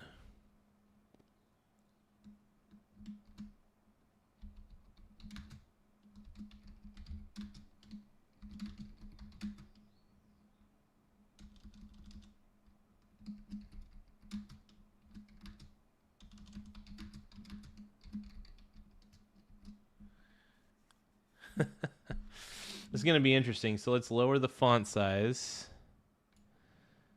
It's going to be kind of like a ticker tape, I guess you could say. But we're going to try to put it against a background, maybe. The text. It's getting interesting, you guys. Getting interesting. Spaces. Do some spaces here. So that way there's the ticker effect. Let's make it to a... Yeah, that's a reasonable font size. I like that. Now, so we understand what the color is. We understand the color is just going to be white. It's going to be okay. But now, what about the background color for this? What about the background color? Because it's going to be like it's going to be a ticker. It's going to tick. How do we make it?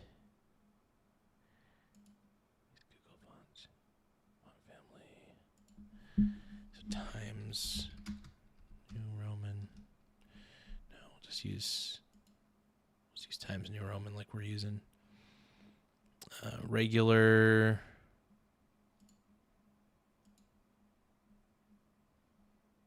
Vertical.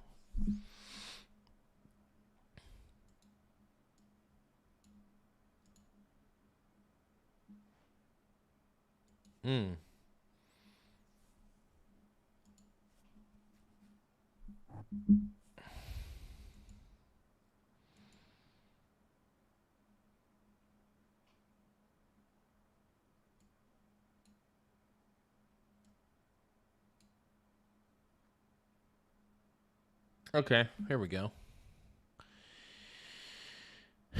All right, man, that's looking good. Okay, so we got that. And then we need to transform. We're going to do filters, I think, because we got to add a scroll filter. So we're adding a scroll filter to this. Bear with me, everybody. Thank you guys for being so incredibly patient while I troubleshoot some of this. I'm very, very fascinated in making this work, by the way. Don't forget to send a gift, double tap the like button, double tap the subscribe button. Appreciate it. And let's make this run. Let's see here. Tap the gifts button and send us a gift.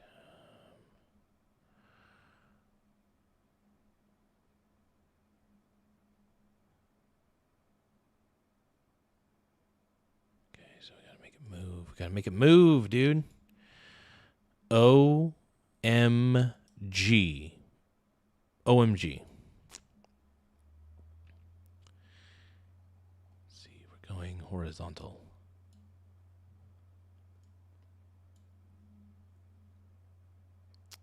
All right. There we go. And then we're going to go to properties real quick. We're going to space out this a little bit further. Space. There we go. Space it out just a little bit further.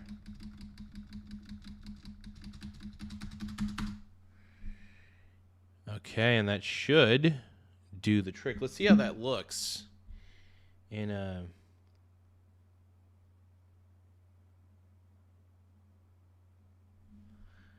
let's increase the speed a little bit further.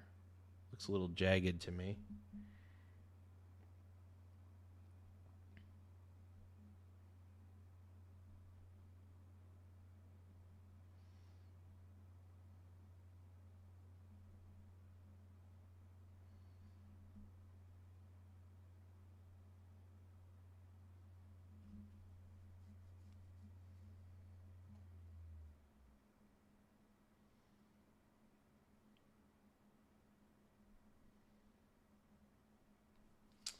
Let's make that move a little faster. Let's go to the filters, edit filters, and we'll go up a little bit further.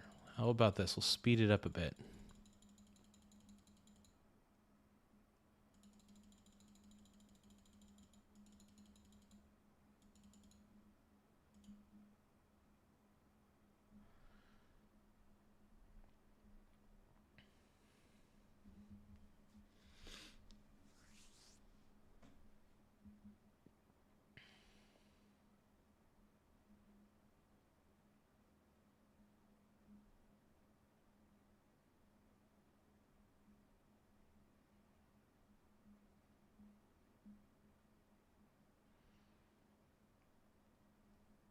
Okay, I think we got it, everybody.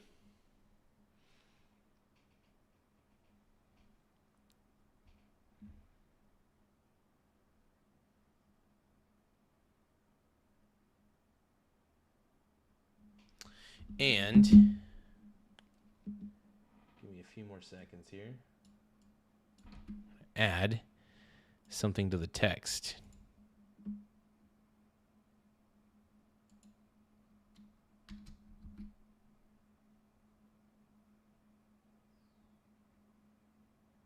Oh, it doesn't let us do emojis and shit. Okay, that's stupid.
Okay, perfect. All right, I think we got it.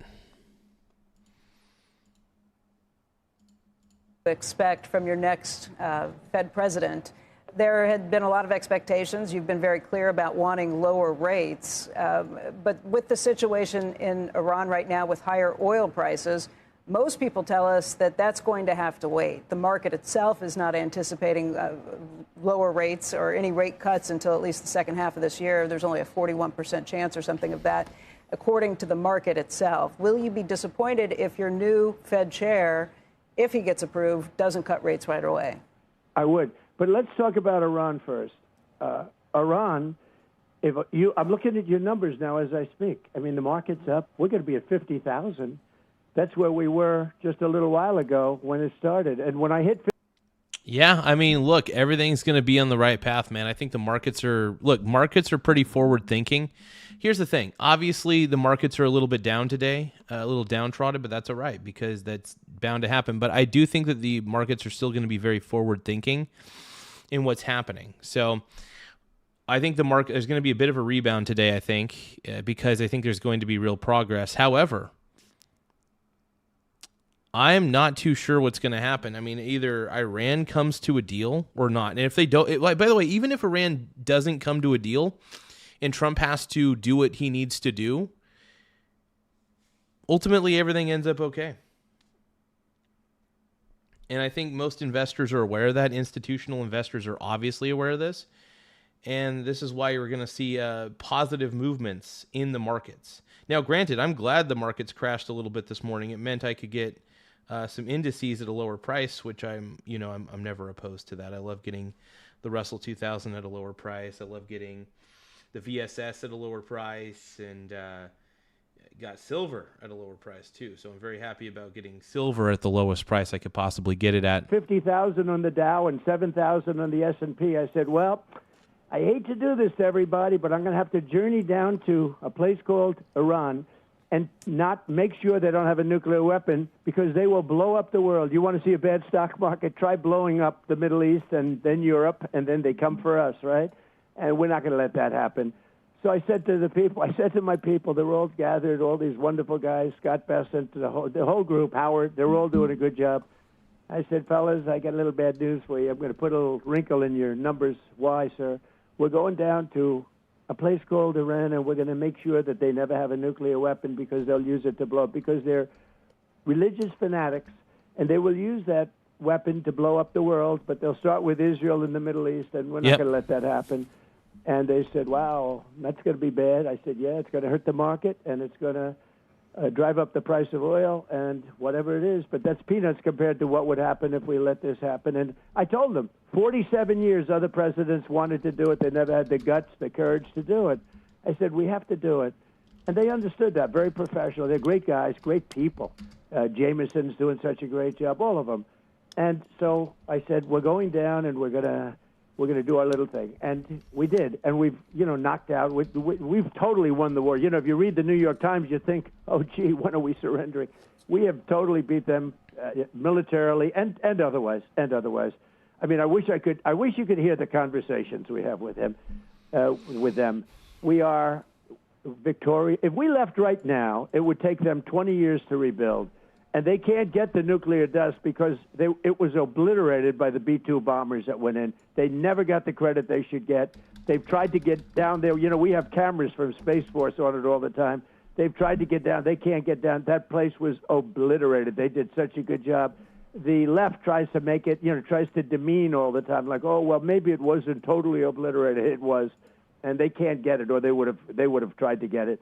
But the fact is that we took this little journey, and if you would have told me that the Dow is almost, I'm looking at your thing, I mean, literally we're at 50,000. And if you would have told me that oil is at 90 as opposed to 200, I would be frankly surprised. And you know what is happening? Boats are finding other sources. They're going up to Texas and Louisiana. They're going to Alaska. They're going to other places. It's an amazing phenomenon. When there are problems, people find out how to take care of things. And yeah, when there's a problem, there's always a ton of people looking for a solution. And that's the thing.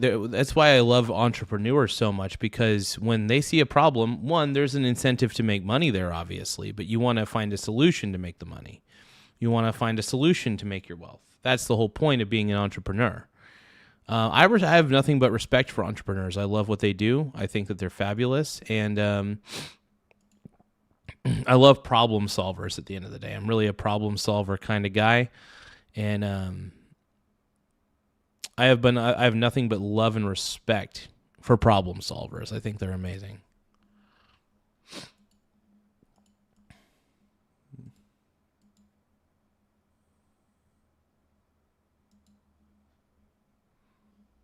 Let's keep going.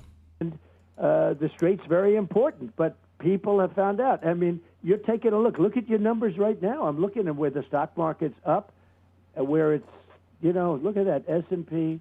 The numbers are what they were when we started this whole thing. I thought they'd be down 20% or down a very substantial amount. Even when it was down more a couple of weeks ago, I was surprised. I thought it would be down much more, and I thought the oil would be much higher. And I'm very happy to say that it wasn't. And when it's over, and it will end, when it's over, they want it to be over immediately. And I just looked at a little chart. World War I, 4 years and 3 months. World War II, 6 years. Korean War, 3 years. Vietnam, 19 years. Iraq, 8 years. I'm 5 months, okay? 5 months. I would have won Vietnam very quickly. I would have, if I were president, I would have won Iraq in the same amount of time that we won, because essentially we've won here, okay? I mean, people can play games. The Democrats can say, well, we should have done better, no matter what. If I did it in 1 week, they'd say, we should have done better. Look at Venezuela. I took it over in 45 minutes. It was basically a 45-minute. And by the way, a very strong military country. And we took it over in a day, but let's be nice. But we basically took it over in 45 minutes. We took it over during the attack in 45 minutes. But Mr. President, and they would say, I'm surprised I haven't said it, that you should have done it in 30 minutes. It took too long, So it's tough. But we can't let traders. We can't let traders like Schumer put pressure on you where they say we want out. How? I'm glad he's calling Chuck Schumer out, dude. He's calling Chuck Schumer out fucking hard. Look, Chuck Schumer is I don't have a lot of. I'll just say this: I don't have a lot of respect for Chuck Schumer. Chuck Schumer has done everything in his power, it feels like, to want to stifle Trump.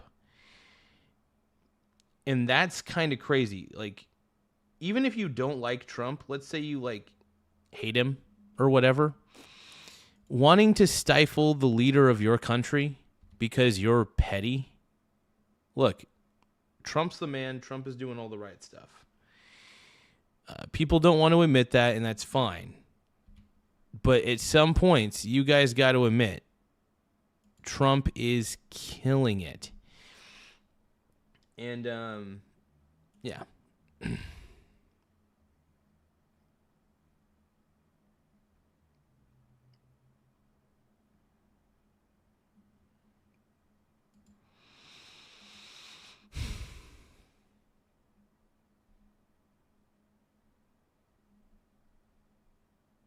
Give me one more second, you guys. Hold on.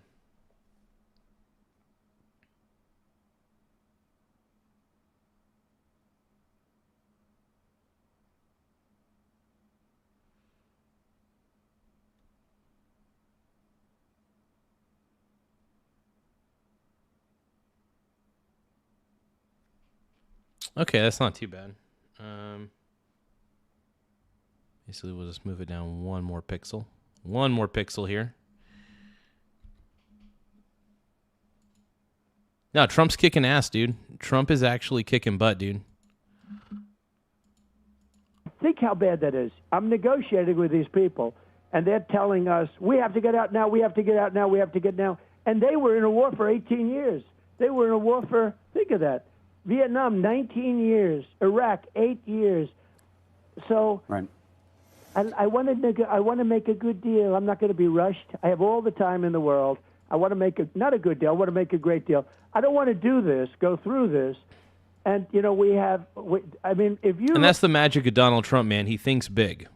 He's a big-time thinker. He takes massive levels of action, and he thinks big. This is why I have the utmost respect for President Donald Trump. He wants to see a deal done. He's making an effort. Now, is Iran going to make the effort? Because you can't say that Donald Trump hasn't made an effort. And he's not compromising, by the way.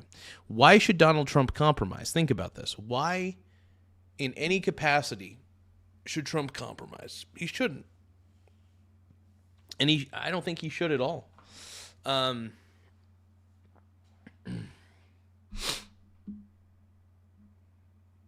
Give me 1 second, though.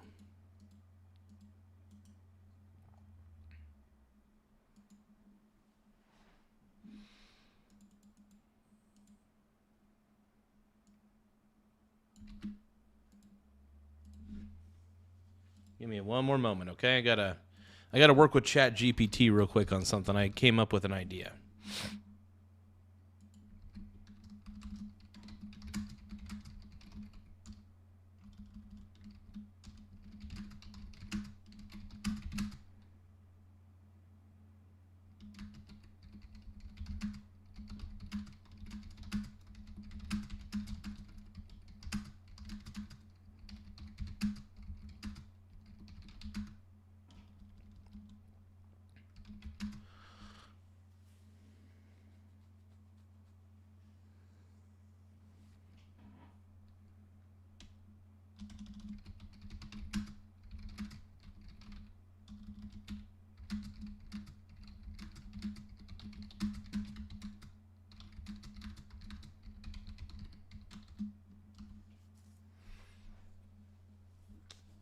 Give me a few moments.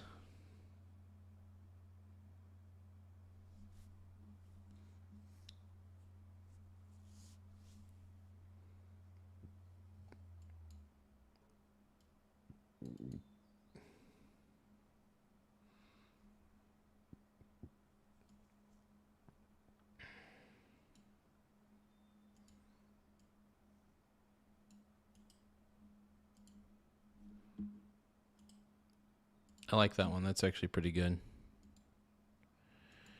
And I don't care what you think, just as long as it's about me. The best of us can find happiness in misery.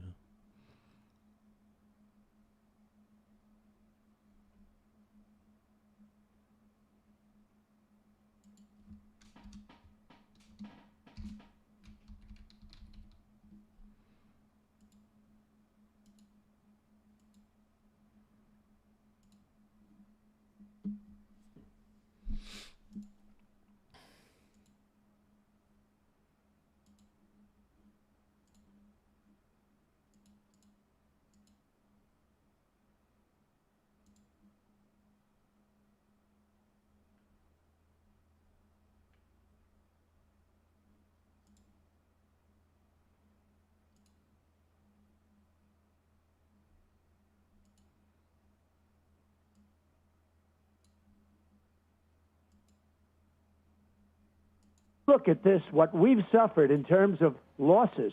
We lost 13 men, and that's terrible. I wish we didn't lose one. But if somebody would have said, we've done this and obliterated that country, obliterated it, and we lost 13 men, people would have said, that's not possible to have done that. It's not possible. Right. So we've done a great job, and I don't want to be rushed by people that are really treasonous as far as I'm concerned, where they're and it's just, I watch this low IQ guy, Hakeem Jeffries. He's a totally low IQ. Oh, Hakeem Jeffries, man. Don't even get me started with Hakeem Jeffries, dude. He is...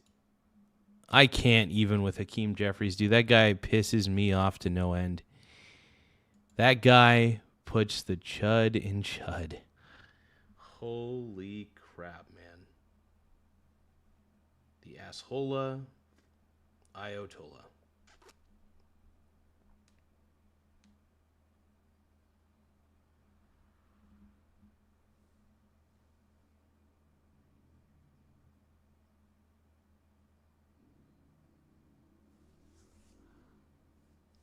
E.T. saying I'm a pink brony, bro.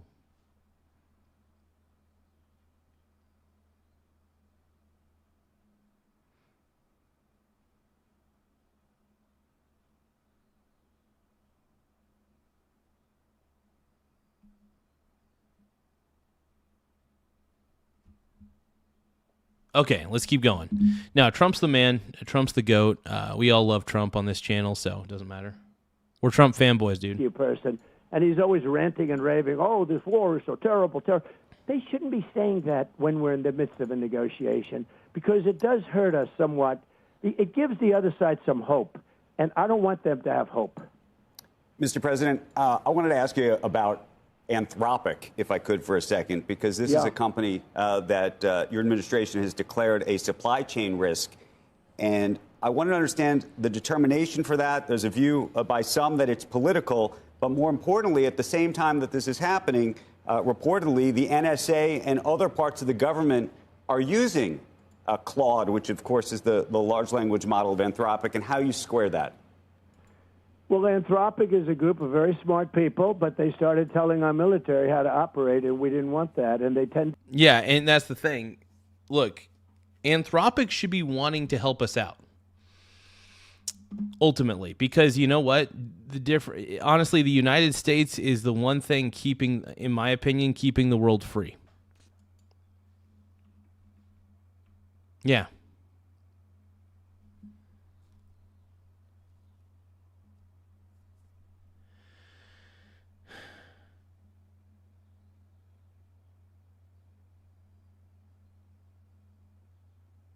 I think you guys know that I'm right. To be on the left, radical left, but we get along with them. In fact, they came to the office. They came to the White House a few days ago, and we had some very good talks with them, and I think they're shaping up. They're very smart, and I think they can be of great use. I like smart people. I like high IQ people, and they definitely have high IQs, you know? It's one of those things, and I think we'll get along with them just fine. So do you think a deal will be made so that Anthropic will be allowed to be used inside the Defense Department in the future? We want the smartest people. Now, in the meantime, we replaced Anthropic with somebody else. You know who they are, and they're very, very smart people. Sam Altman, a very, very smart group. We have a lot of smart groups. We have some brilliant people. We have the most brilliant people in the world. President Xi told me that. He said Silicon Valley, he called it Silicon Valley. During a conversation, I have a great relationship with him. He said, you have the smartest people in the world. And we do. You take a look at what's happening with Jensen and all of these people. And it's a great honor to be working. I think Tim Cook, I see he's retiring. I wrote a piece about him today. Yeah, I'm still kind of shocked that Tim Cook is retiring. They're not replacing him because he's ineffective. I think Tim Cook has actually done a really good job in making Apple a viable company and one of the most valuable companies in the market. However, I still don't own any Apple products except for an old iPad that I got for free. And the reason for that is, I don't know, it's just really expensive, and Android does a really good job, and Android security is just as good as the iPhone. So, yeah, a lot of people give me crap for loving Android. I love Android, and I love Microsoft. But I also do love Linux as well.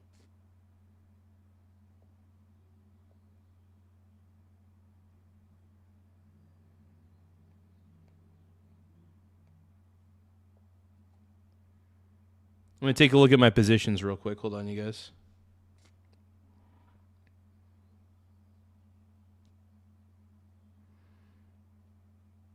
My positions are looking pretty good.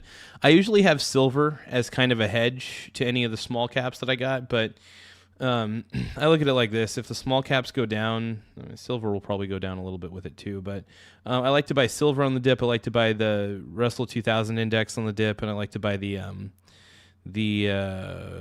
VSS, the all world small cap ETF. That's one of my favorites, actually, because it has so many different holdings in it, and it has a low expense ratio, so I love it.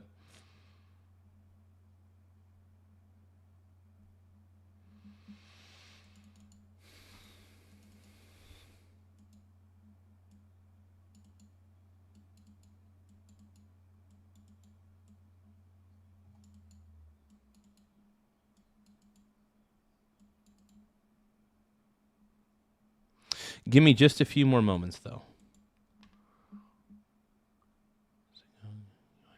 Interesting. So, give me just a moment, you guys. I want to see if this actually works. I'm going to try a bit of an experiment, so bear with me here.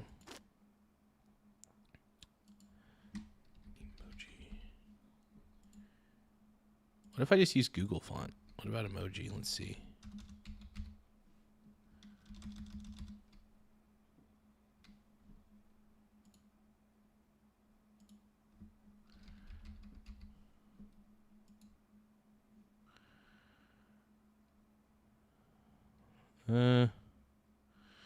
Okay, so let's see what happens when we try to add like the little gift emoji real quick to this.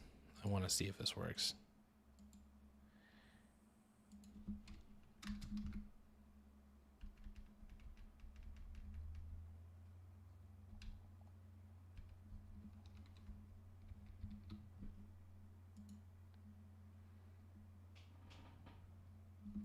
How does that actually end up looking? Let me see here. Doing a little bit of experiment, you guys. Thanks for working with me here.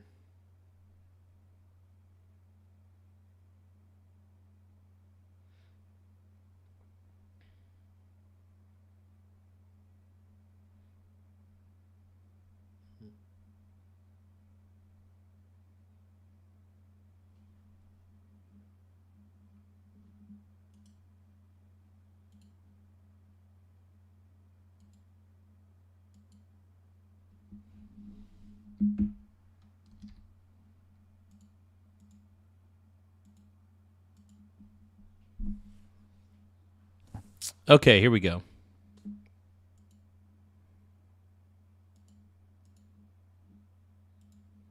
And no, I got to know him very well. He's a fantastic person. Did an unbelievable job.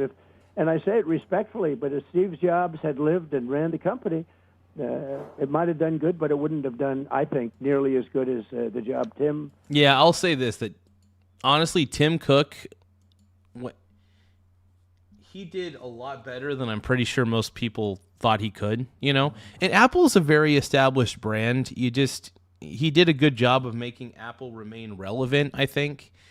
So yeah, kudos to Tim Cook for making sure to keep Apple relevant at the end of the day. I mean, he did a hell of a job keeping Apple as a very, very relevant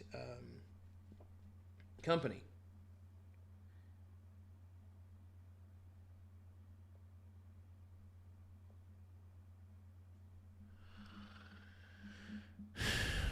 But yeah, no, I love.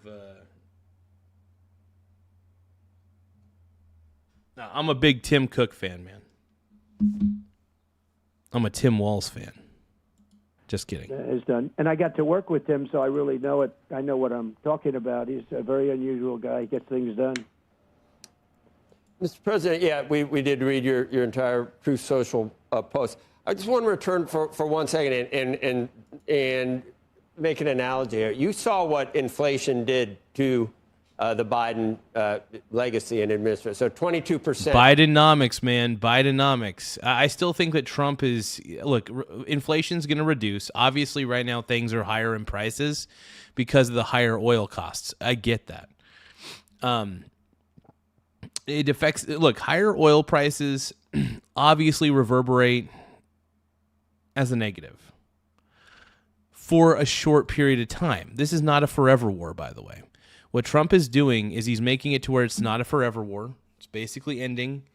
But we're going to see what happens, man. We're going to see if Iran will actually come to a deal, come to an agreement. If not, it's power plant and bridge day at that point. So it's a sad reality, man. It is a sad reality.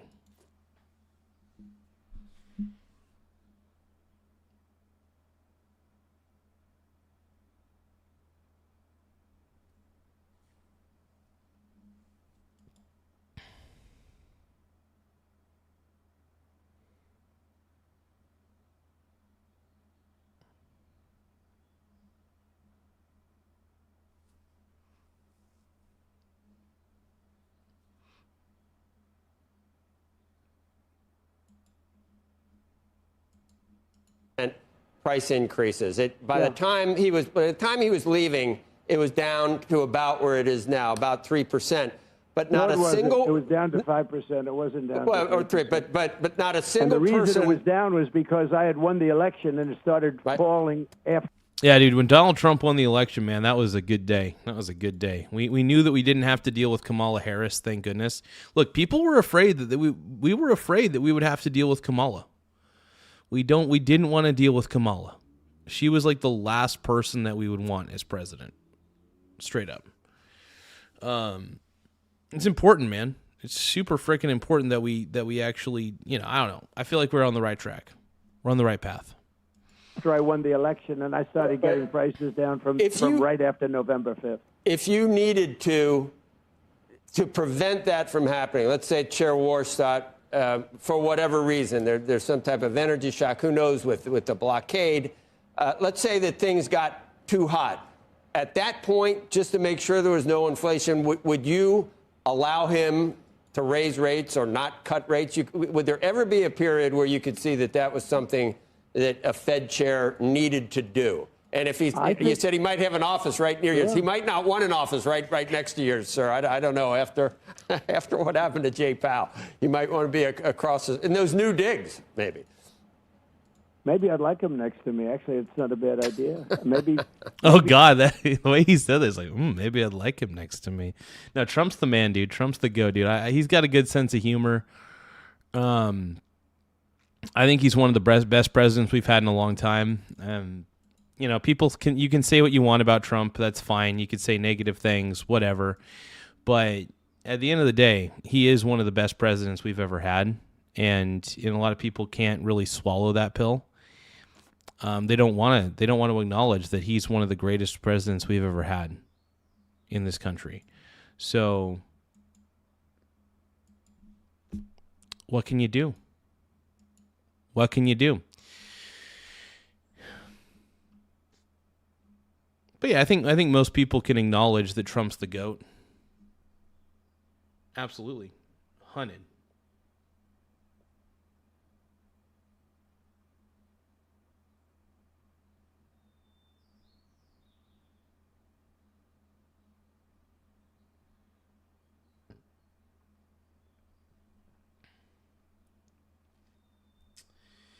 But what do you guys think?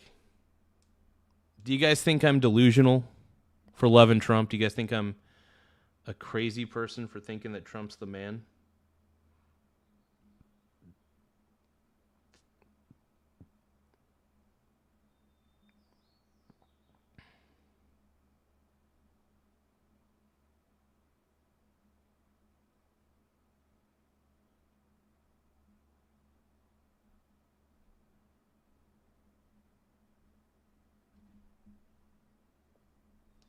Look, Trump's the GOAT, dude. I know people get pissed when I say that. It doesn't mean it's not true, though. I think it upsets a lot of people that Trump's the man, that Trump's actually one of the best presidents we've ever had. I think a lot of people are upset that it's a Republican president who's doing a really good job and not a Democrat president, because the Democrat leadership is incompetent. That's the problem. Democrat leadership is highly incompetent and honestly can't be trusted to do anything right. Yeah. Jay Powell did us a big service, and I call him too late. He's just too late. He's always too late, except when it came to before the election, but that didn't quite work out well for him. So the answer is I want Kevin. I think Kevin's great. He's central casting in a true sense. Okay, I think he's going to do a great job. Yeah, if there's time for, I've been in favor of interest rate rises to stop inflation. I think it sort of is effective. But there's one thing, and nobody ever talks about it but me, unfortunately. So I'm sure it's not correct, but I think it is. We should have the lowest interest rate in the world. When I was a young guy growing up, we always had the lowest interest rate worldwide. We always did. And then 15 years ago, 20 years ago, it started where Switzerland and other people had lower rates than us. And I just had a thing with, if you take a look at some of the, let's call them like elite countries. They're only elite because we allow them to walk away with $30 billion and $40 billion a year, but I don't do that so much anymore. Hell yeah, dude. I sort of put a clamp on that with the tariffs and charges that we charge them, because they were elite because they're making billions and billions of dollars from the United States, larger, and other reasons, and they run a good operation. But it's easier to run it good when you make that much money, where we have these massive deficits with, you take a look at some of the countries, but Switzerland is one. They talk, oh, yes, we are a small and brilliant. Well, they're brilliant because they pay us almost nothing. Now they pay a little bit. They should pay much more. We'll get that up a little bit. But if you take a look at Denmark, you take a look at all these countries, you think of them so good. They pay such a low interest rate. Well, if we charge them, and what happened with me is I charged some of them, and they squawked like you wouldn't believe it. They called, and we are a small country. All of a sudden, I realized they're not elite. We're elite. We're being sucked dry. And we can't do that. And you'll see that. You know, we had a little setback with the I like the Supreme way he Court. said They I sucked can dry. charge tariffs, but I have to do it a different way. And because of what they did, we have to pay back $160 billion. All they had to do is add one sentence, just one sentence. And that's, you don't have to pay anything taken in thus far back. But because Nice. they didn't add, and by the way, it was a close call, too. There were justices that were powerful that I was right on the tariffs. But because we lost by just 2 votes, you know, just little vote, 2 votes. 2 We have votes, to pay baby. back $165 billion. They could have, with a little one sentence, you don't have to pay back tariffs that have already been received. You start from this point, and you do it a different way. So And that's crazy that these companies are getting a refund for this. Crazy.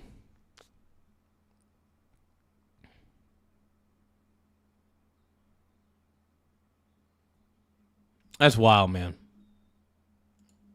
we're doing it a different way. We're going to end up with the same. Actually, we'll end up with bigger numbers, actually, but it's a little more unwieldy, but it's the way it's been done.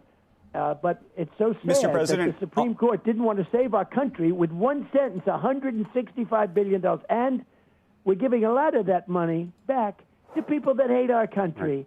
So I'm not happy with the Supreme Court, I'll be honest with you, okay? Mr. President, on that topic, there's a whole number of... No, he should be upset with the Supreme Court. I think that was a bad decision. Look, the tariffs were a good thing. The tariffs are a good thing. And here's the thing. He had to basically increase the tariff percentage. He did the right thing. Honestly, I have no problem. He ran on tariffs. Like, I'm totally fine with him running on tariffs. He's the tariff president. I'm all about it. We Trump supporters wanted this. We wanted this, and it's a good thing.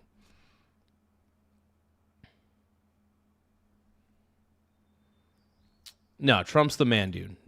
Mega's still alive. Tucker Carlson is not mega. That's the point I'm trying to make, is Tucker Carlson's not mega. He's just not, dude. You can't look me in the eyes and tell me that Tucker Carlson's mega. He's not.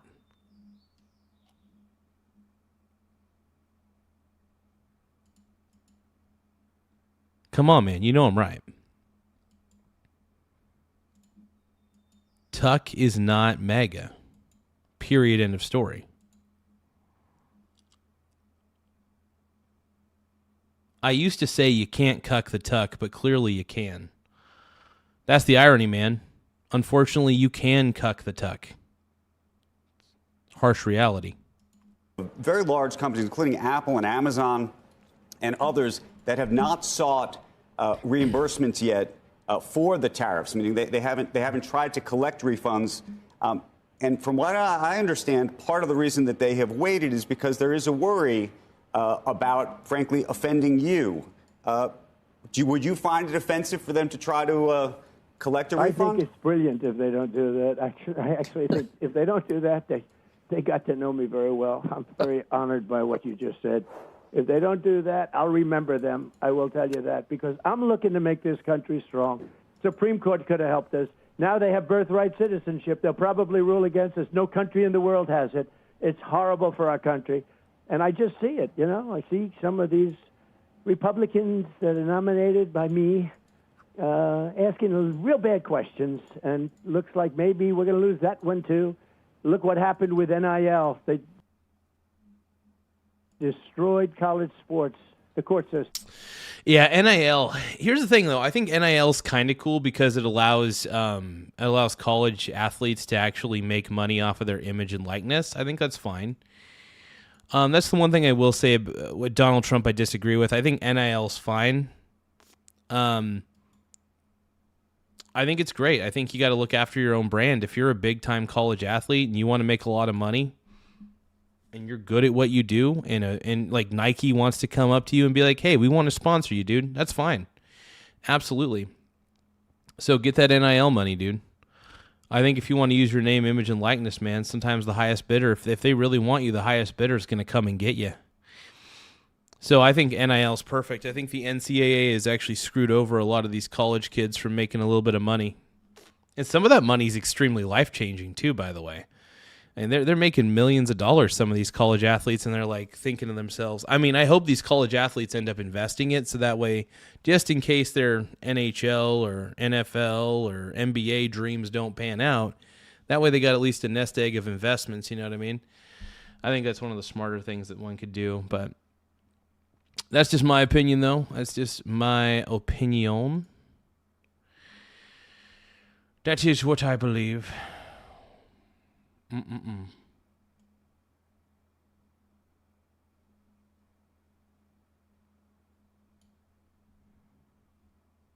But yeah, that's just, it's the way it goes, bro. My pink brownie bros, and you dance at the gay clubs. Oh my God, I'm just having fun on the stage in my hoops. Destroyed. So hard to put that one back, Humpty Dumpty. So hard to put that one back together. We had 150 years of rulings and everything else, and they had such a great system. It was a scholarship system. You get free college if you're a good athlete. You get this, you get that. And it took care of every sport. Fencing, and not only football. Now it's all football, and the football is bringing down colleges because they're losing. Did you see Penn State lost $500 million last year? $500 million was lost? Florida State lost $450 Okay, million. that doesn't sound They can't good. lose that kind of money. They don't make that kind of money. And the court system. Yeah, that's wild. A person that never had anything to do with sports, a very liberal-leaning Democrat, liberal, she decided that the sports system that was in place for 150 years is no good. She never went to a game before. It's no good. And she said it's unconstitutional. And unfortunately, NCAA didn't even appeal it. I've won a lot of cases on appeal, to be honest with you. We got some really bad judges, but I've won a lot of cases on appeal. Some great people.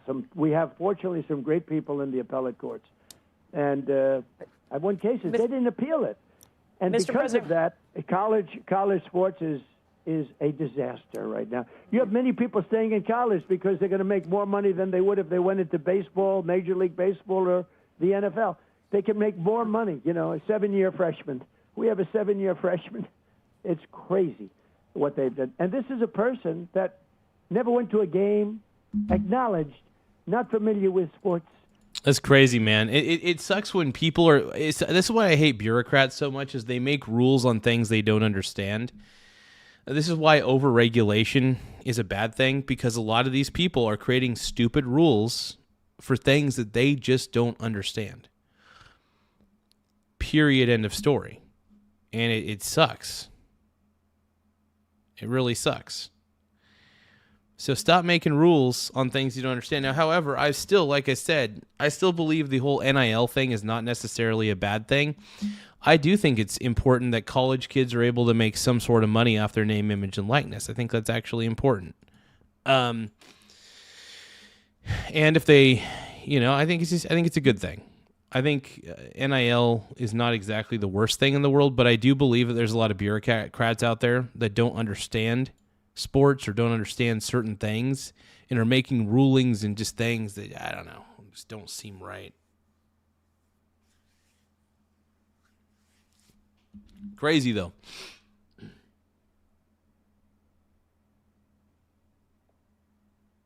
Amazing. If you guys can, though, don't forget to tap the subscribe button in the upper right-hand corner The more subscribers we get, the better. It does help the channel grow in more ways than one. Once again, don't forget to tap the subscribe button in the upper right-hand corner. We're currently sitting pretty at 10,197 subs. Once again, we're at 10,197 subscribers, so don't forget to subscribe. Let's keep going. But she overruled everything. She said it's all unconstitutional, start all over again. And thank goodness we have people like Randy Levine and others that Coach Saban, who's so great. We have a lot of people got together, but it's very hard to put that one together. I will tell you right now, it's a tough one, but they're going to do the best. But if the courts had common sense, they would have done something that could have been very easy to do and made everybody happy. If they had common sense, we would not be paying back almost $200 billion in tariffs so stupidly. In many cases, the enemy is getting this money. The people that have hated the United States, we're giving them checks for billions of dollars. It's so sad to see, and it would be nice if the court system and the Supreme Court could have done things a little bit differently. Very sad. Actually, it's very sad. It's called no common sense. And look at the rulings we're getting on illegal immigrants. I mean, they're coming in murderers and everything else. We have a many-time murderer. It's really hard to get them out of our country, but we don't stop. Hell yeah. Mr. President, just in terms of putting things together, there's a story earlier this week about United potentially wanting to buy American. Senators from both sides of the aisle have warned that that is a step too far. You should not be putting these two large. Hold on, let's take a look here. Hold on. Captain Waspamar says, Trump supporters in the chat send Garza a donation if you're a real person and not a bot. Yeah, if you guys are real people, send us a gift. If there's any Trump supporters in the chat, if you're a real person, try to send us a virtual gift, because this guy is saying that you're not. This guy's saying you're not real. Also, make sure that you guys subscribe to the channel. Please remember to tap the subscribe button in the upper right-hand corner. It does help the channel grow. We're at 10,197 subs.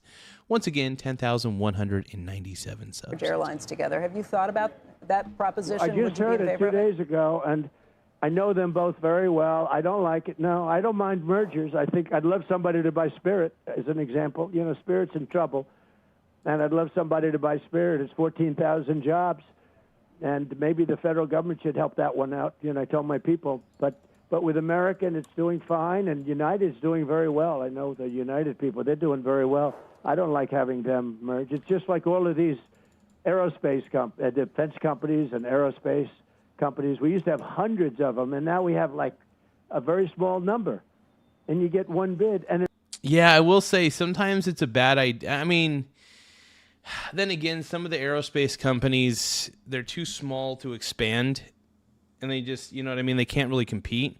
So sometimes some of these bigger aerospace companies will take over that specific company depending on the situation overall.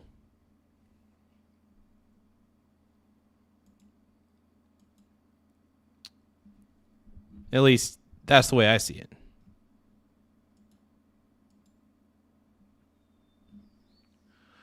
But yeah, it's just, I don't know.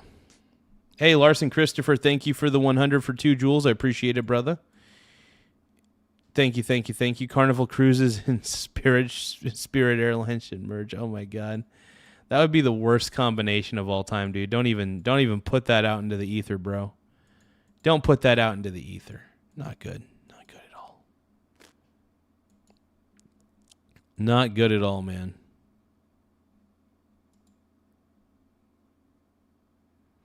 Yeah, Larson Christopher ain't a bot.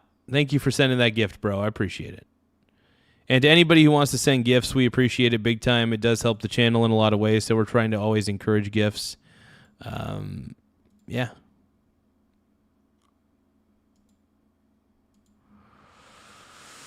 Oh, tap it with your tip. Tap it with your tip. Tap it with your tip. Everybody get a grip. Tap it with your tip. Tap it with your tip. Tap it with your tip. Everybody all around, get down. Tap it with your tip. Tap it with your tip. BRB, though, I do got to take a little bit of a whiz. So, BRB. Laugh out loud.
BRB just got to use the restroom real quick.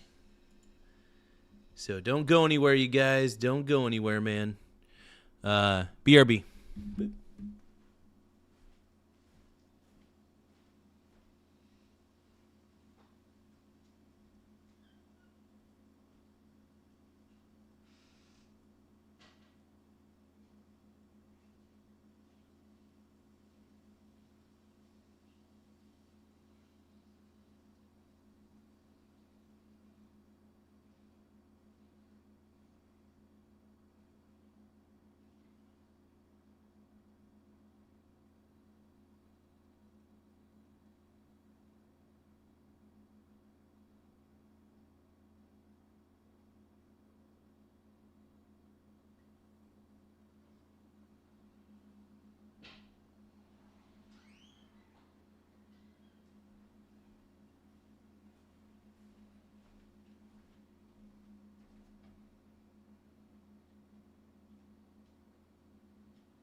I'm not alone 'cause the TV's on, yeah.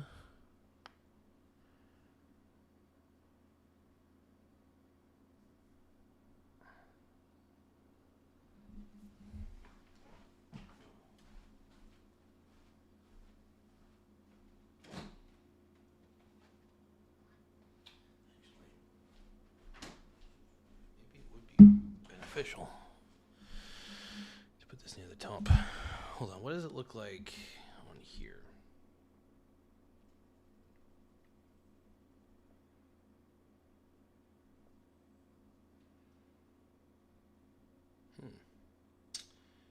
Actually, let's put it at the top. Why not?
Okay, let's see how that looks. It's going to be interesting, man.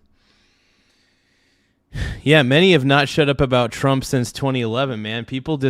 Trump lives rent-free in everybody's heads. I mean, at least with the liberals, you know what I mean? Trump lives in the liberals' heads like rent-free, brother.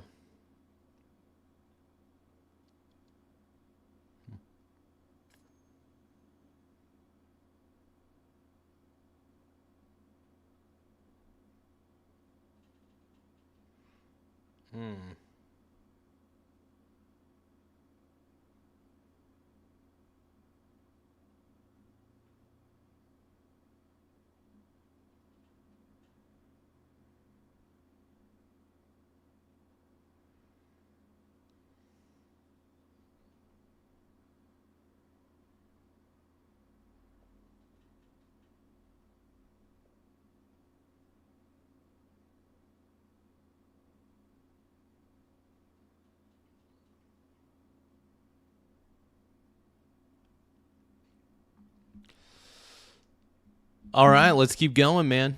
Let's keep rolling. Let's listen to the rest of this interview, man. Trump daddy. Zaddy. Oh, my God, dude. Zaddy. It makes them lazy.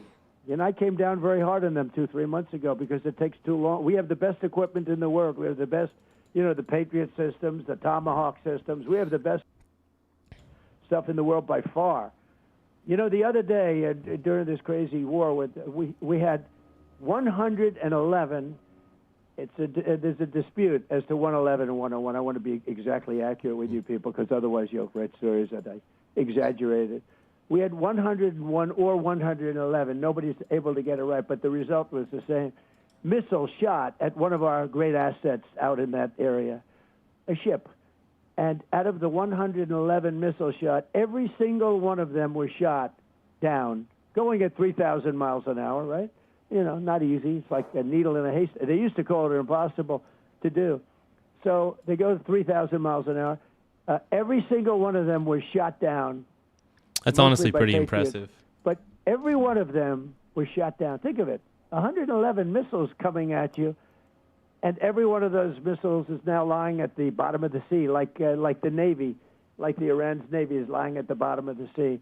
It's amazing, but we got to make it faster. So I have a Iran's Navy's cooked. I mean, obviously they got no Navy. Like, dude, Trump is bragging right now, and he has every right to brag.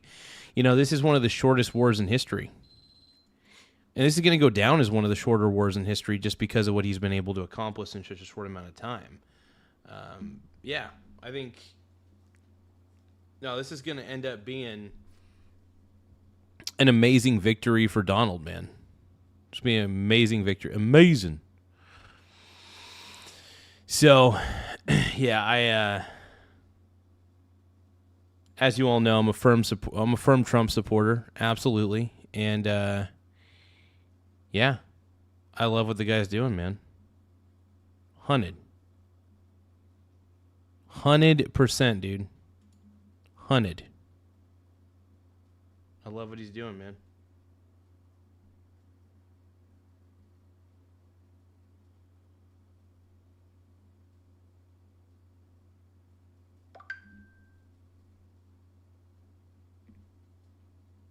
Yeah, that works.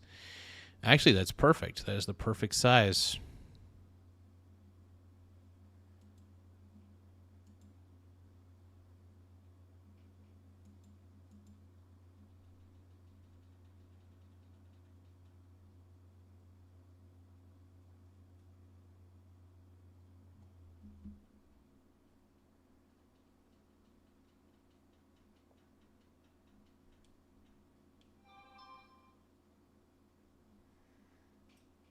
All right, let's keep going.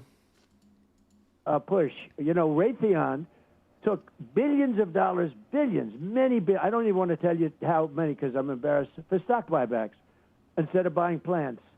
So I made it illegal for them to do that. No defense company. They have to build new plants. So we have plants. Raytheon now is building 5. They're all building, Lockheed's building 3 or 4. They're all building plants because we need speed. We don't want, you order a Patriot and they say, well, have it to you, sir, in 3.5 years. We want it in a week. And that's where we are now. They're building plants all over the country. And they're going to do well for doing it. We appreciate all your time. If you have time, I want to ask you one more question. Go ahead.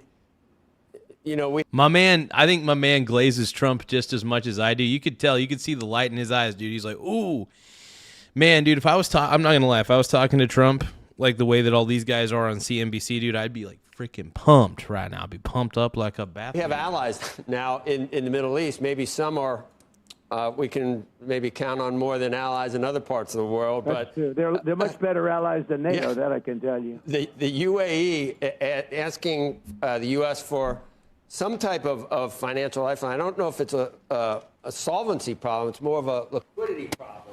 And I know we did, Secretary Bessent did something with Argentina that worked out. Is there some type of swap possible, currency swap with the UAE to help if they need it? And do you think there would be backlash because it's such a or perceived to be such a wealthy country? Is that under consideration?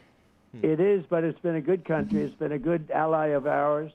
And, these are unusual times. They were, more than anybody else, I mean, it was shocking because we thought that they'd shoot missiles at Israel, but not every other country in the area. And, UAE got hit with 1,400 missiles. Now, fortunately, they had the Patriots and they had 1,400 missiles? That's insane. Holy crap, holy dude. That is wild.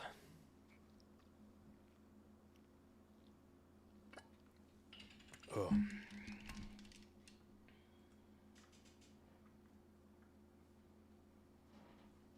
It's crazy, though, man. That is utterly insane, brother.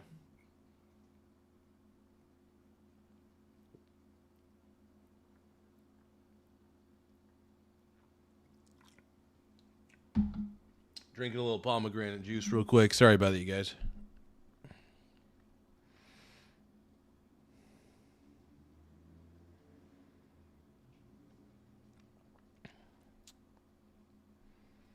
Yeah, the markets are down. I mean, this is good. I mean, red days are good for me because I'm buying the dips usually anyway. So anytime there's an opportunity for me to buy a dip, I'm pretty happy about it. Great defense, and they were able to shoot down most of them. But they did get hit hard. They were hit the hardest of the group, actually. And they're really led by incredible people. And, yeah, I mean, I'm surprised because they are really rich. They invested a year ago. I went there, and I got them to invest $1 trillion in the United States. They're building a tremendous plant in... Hold on.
All right, you guys, I'm back.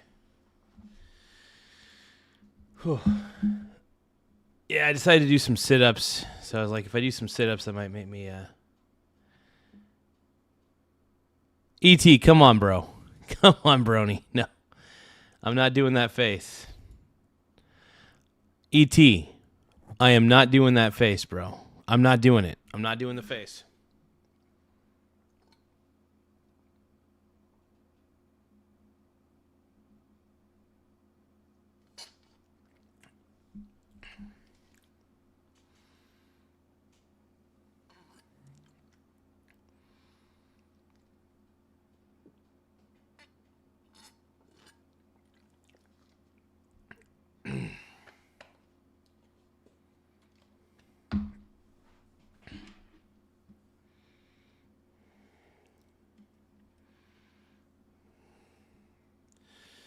All right, let's keep going, man. A great state called Oklahoma, aluminum plant, smelting plant, beautiful, incredible, it'll be the best anywhere in the world.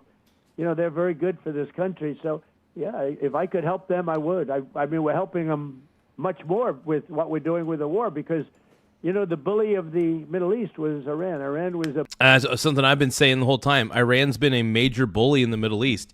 They've been the #1 state sponsor of terror. They've done a lot of crap, a lot of bad crap. So, you know, I think what Trump is doing, man, is incredibly smart. You know, people don't believe in him. That's fine. I get it. I get it, man, but Trump's the GOAT, dude. Trump is the GOAT. I believe in him wholeheartedly. I think he's right for our country, man. A bully and bullied all of these countries around, and they threatened them all the time, and they threatened about the Hormuz Strait. They threatened, sometimes some people call it the Strait of Hormuz, which is actually a more beautiful wording.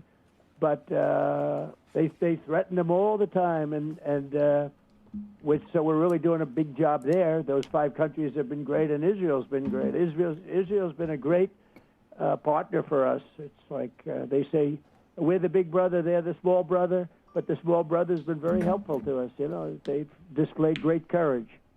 If UAE had a problem, I find it hard to believe, but if they had a problem, we would be there for them. Yeah, are the Saudis impatient now, or do they want? Are they on the other side? Where they? Well, he's another great guy. You know, he gave me the famous line that I use a little bit. He said, "A year and a half ago, sir, you were a dead country. Now you're the hottest country anywhere in the world." He said.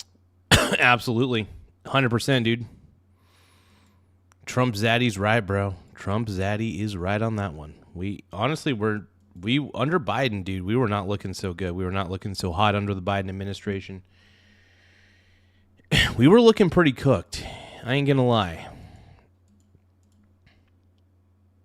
Hey, thank you, Arnold, for sending a gift. I really appreciate it. Everybody give a shout out to Arnold C8Y for sending a high five. Thank you, brother.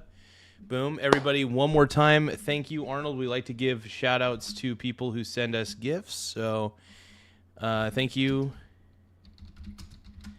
Thank you so much for the gift. We here at the channel appreciate you big time. There we go. Thank you. No, I really do appreciate the gift, man. That really does help. Any gifts that you guys send us, it helps the channel in many ways, even if it's a small gift, even if it's a happy poop yum yum, that sort of thing. But like we accept everything, man. We accept it all. Said that to me, and it's true. We were a dead country. We had a guy that wasn't respected. We had a country that was laughed at. He couldn't walk up a flight of stairs. Forget about down. He couldn't walk up a flight. But he was falling all over the place. I have to be careful because if I do trip or fall... Thank you, Arnold. I appreciate it, bro. That's why when I get out of those planes, I walk nice and slowly. I'm not looking to set any speed records. But we had an embarrassing country. We had a country that was going to fail. If this country would have failed if I didn't win this election, I'll tell you, I've had many people tell me that. Many people that aren't necessarily... No, this country would have failed under Harris and Walz. I firmly believe that. That's my belief. Obviously, we'll never know. And I hope we never get the chance to know. I hope we never get the chance to see a Kamala Harris or a Tim Walz presidency, ever. Could you imagine how wrecked, our country would be in that situation? I think our country would be heavily wrecked under that situation. E.T., I'm not even going to answer that question, bro. I am not even going to answer that question, bro. Hey, Arnold, thank you so much for sending the sun balloon. We appreciate the sun balloon for 500 joules. I really appreciate that big time. Everybody give a shout out to Arnold-C8Y. One more time. I like to send personalized messages anytime people are nice enough to send a gift. So if you guys are ever nice enough to send a gift, man, I sincerely appreciate this gift, man.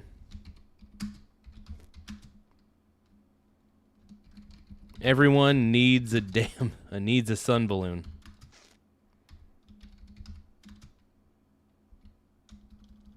How do you spell balloon? Oh, it's right there. Nah, thank you so much, though. Arnold-C8Y, I want to thank you for the gift. Anytime people send gifts that are like worth 100 or more joules, I like to give them the shout-out they deserve, at least the encouragement they deserve, and I just want to thank you for taking the time to even send a gift in any way, shape, or form. So it's always appreciated on this channel. We're always eternally grateful for things like that, and because it does help fund the channel in a lot of ways. Trump has made my life better just by being a badass, dude. Necessarily of the Republican persuasion or MAGA, but we've had many people say it, that this country would have failed if I didn't win this election. You people wouldn't be looking at the numbers you're looking at right now. So I can the tell you Saudis are not, are they taking it economically on the chin to the point? Oh, what's Arnold saying here? Arnold C8Y says, "Thank you, but I just love the truth." Absolutely, dude, 100%. And even if you don't agree with me politically, I just want to let everybody know, everybody's welcome here. I am a Trump fan, I'll admit that, but I love freedom of speech. And even if you guys say something bad about Trump, I'm not going to, it's not a bad thing. It's good to have your opinions. I'll disagree with them. Absolutely, I'll disagree with them pretty hard, but yeah, no, I just think that what Trump's doing for the country, I think he's on the right path, man. I think he's done a lot of good for this country, man. I really do. Where they want you to end this, or are they saying I think finish they're doing the job? great. I spoke to him yesterday. He wasn't asking for anything. He wants to. They're fighting. They're helping us. They're helping us on the Strait. They're helping us all over. The one. Arnold saying Trump all the way, absolutely, Arnold brother. C8Y says, "Trump all the way." So Arnold, how long have you been viewing the channel? Are you new to the channel? I think I could have swore, maybe I'm thinking of another Arnold. I may be thinking of another Arnold. But are you new to this channel, man? If you're new to the channel, man, I hope you enjoy the content. Make sure that you subscribe to the channel so that way you don't miss any of the content. But yeah, if you're new to the channel, man, welcome aboard. Subscribing is totally free, by the way. It doesn't cost anything extra to subscribe. Just makes it to where you don't miss any additional live shows that we do. We love doing live shows. We're all about the live shows because anything can happen. Anything. And it's addicting. I really do enjoy doing the live shows more than anything. But let's keep going, man. Ones that aren't helping are NATO. NATO said to me, "No, we'll send somebody as soon as it's over." I said, "That's not really, we don't need them. We'll never need them, actually. They'll need us. They need us desperately because they're a paper tiger."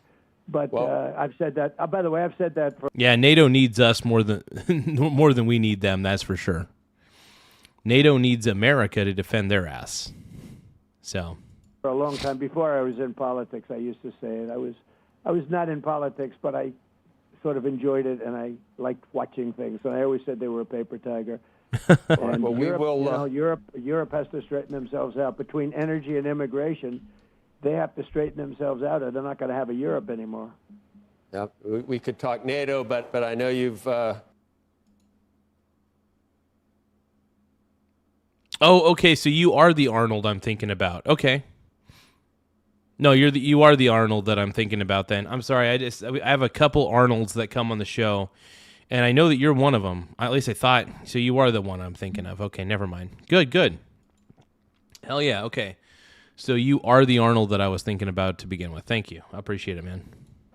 Obviously got a lot to do. We will be watching for any Truth Social posts about the negotiations, whether you hear what's happening. But thanks for all your time this morning, Mr. President. We greatly appreciate it. Well, thank you. And Becky, thank you. And Andrew, I'm glad you were on the phone. I'm really glad. Even though Joe totally misrepresented, I don't mind that at all. Okay? Thank you, Mr. President. We'll talk soon. Good to hear your voice. He's a kidder. Kidders like the kid. Thank you, Mr. President. The GOAT, dude. The GOAT. But yeah, man. So I guess the question remains, where do we go from here? You know, what is the next step here? Where does it all lead? What does it all mean? We'll soon find out, man. It's going to be interesting. But I do want to thank you guys once again for the super chats. I want to thank you guys for the gifts. These things really do help the channel in a lot of ways. So you guys have been extraordinary. I think I'll probably end the live stream here in just a few seconds, but I really do want to give everybody their flowers for being just so giving and so involved in the channel's success. I mean, you guys have been a huge part of this channel's success, and for that, I got to thank you guys, man. I just got to thank you guys from the bottom of my heart for just being a part of the show. Give me a moment.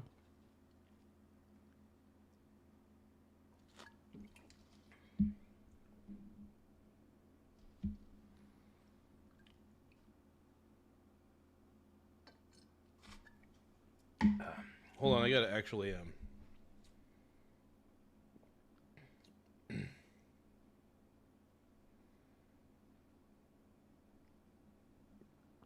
I gotta pay my rent online here real quick.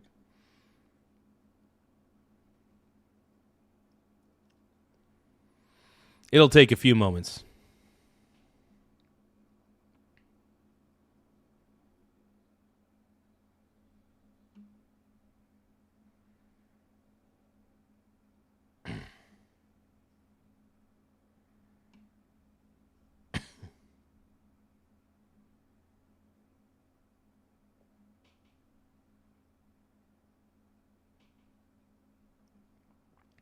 I like to get my rent payments out of the way early, just in case. I think it's always a smart thing to do. I'm one of those guys that once I see the bill is due, once I see the bill arrive, I pay it as quickly as I can. Because if I don't, I might miss it, you know. $675 on this date. Cool. Checking account, schedule the payment.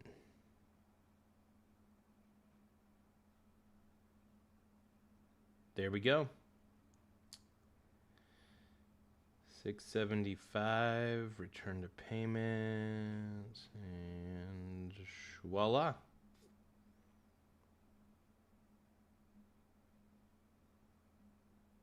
There we go.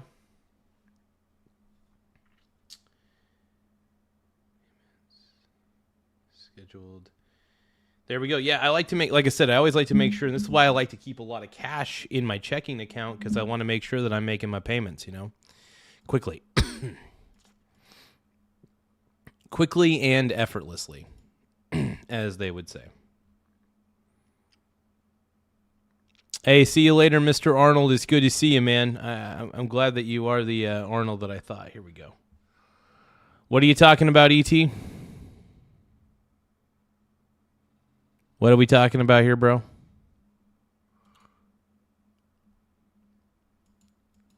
E.T., what are you talking about, brother?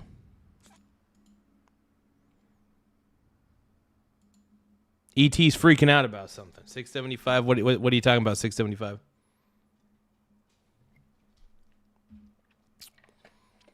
E.T.'s freaking out about something, bro. E.T.'s flipping a bitch.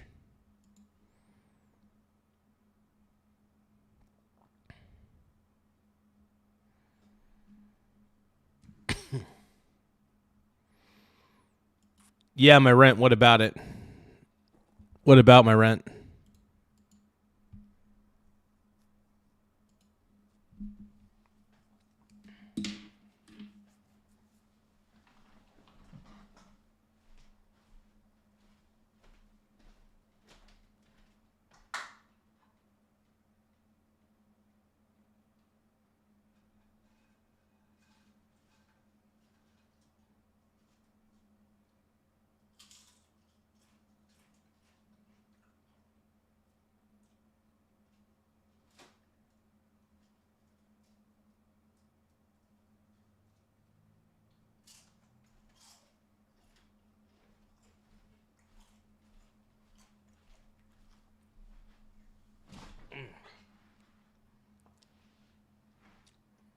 I'm eating some nachos real quick. Hold on. Yeah.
All righty.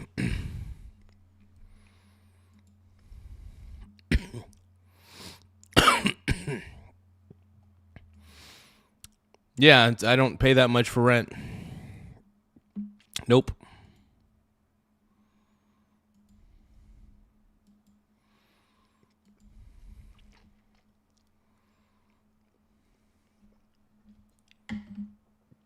What's up, my bronies?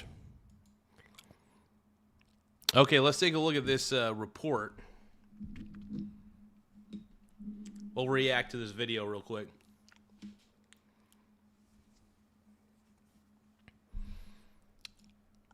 Up what Iran's parliament and a whole lot to dive into when it comes to these talks. For more on that, we are going to bring in former CIA Chief of Station Dan Hoffman. Dan, as always, great to see you and good morning to you. Morning.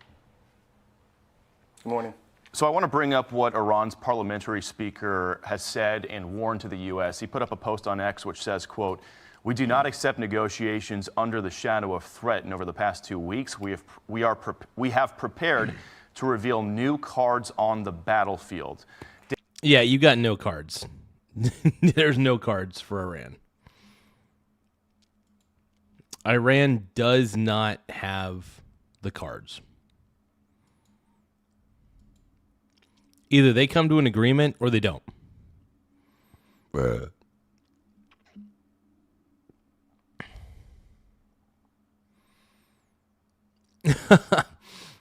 I may end up watching a Tomorrow's Teachings episode tonight. I'm not sure. No promises. No promises. But we'll see. We'll see.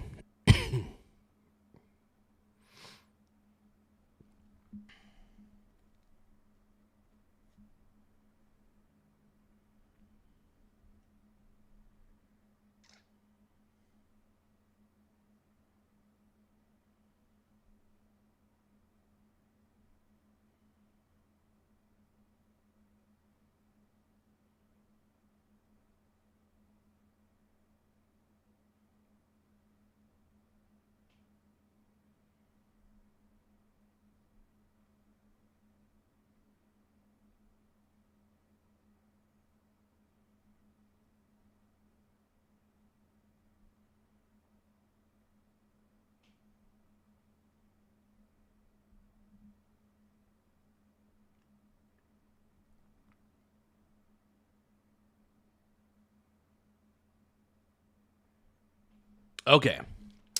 So we're currently sitting at 10,197 subscribers. I want to thank each and every one of you guys for taking the time to subscribe today. That honestly means a lot to me, man. A lot. So just the amount of subscribers we get on this channel, it's unreal. But I want to thank everybody for subscribing, liking the stream. All of it really does help quite a bit. So you guys make the channel run. In a lot of ways, you guys help this channel run smoothly just by being present. And to everybody who engages in the chat, I love that too, man.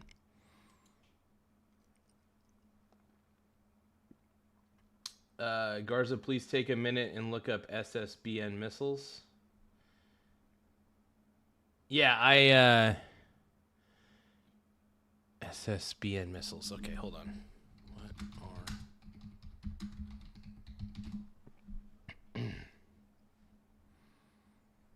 So SSBNs are nuclear-powered submarines designed to launch long-range ballistic missiles armed with nuclear warheads.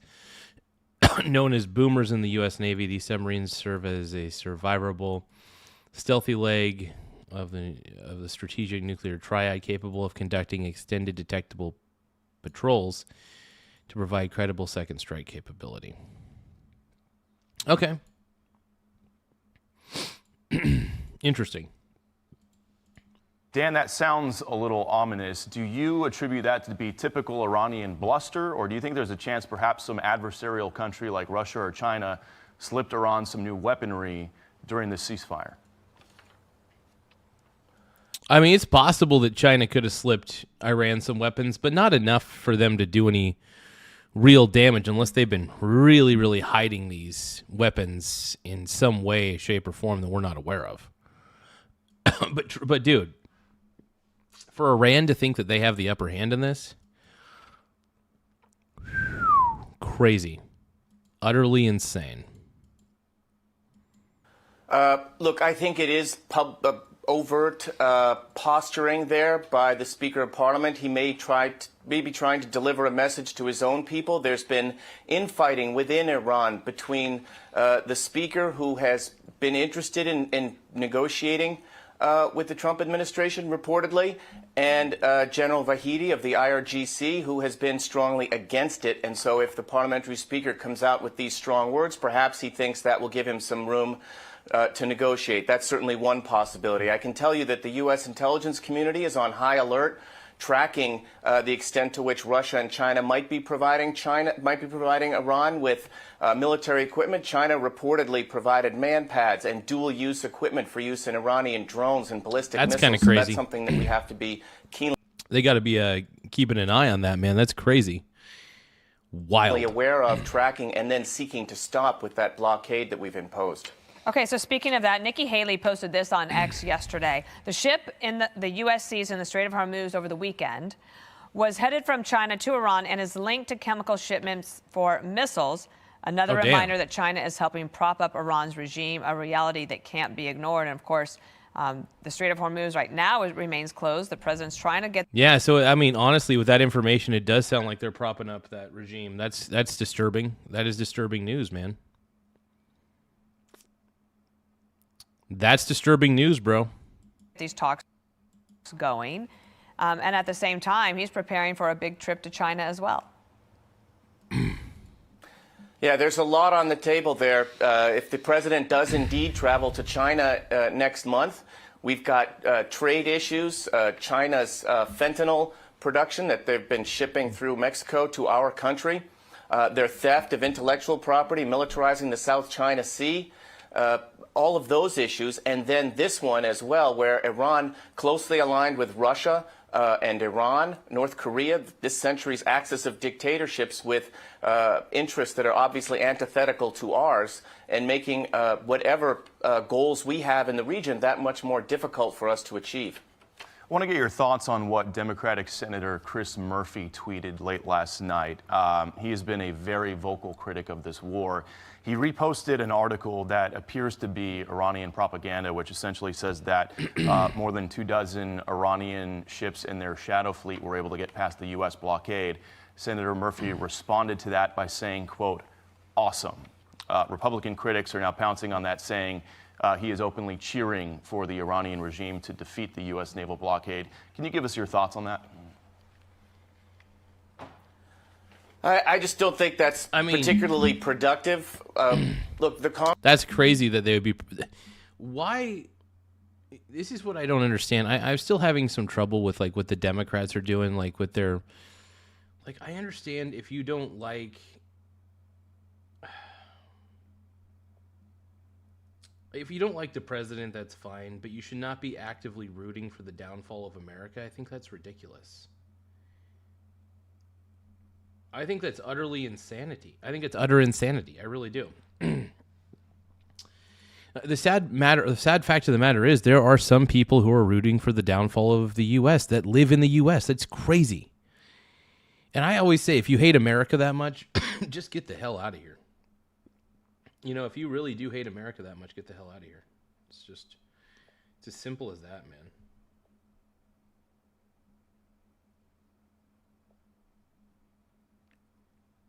Congress is going to have an opportunity to voice their opposition or support for the war.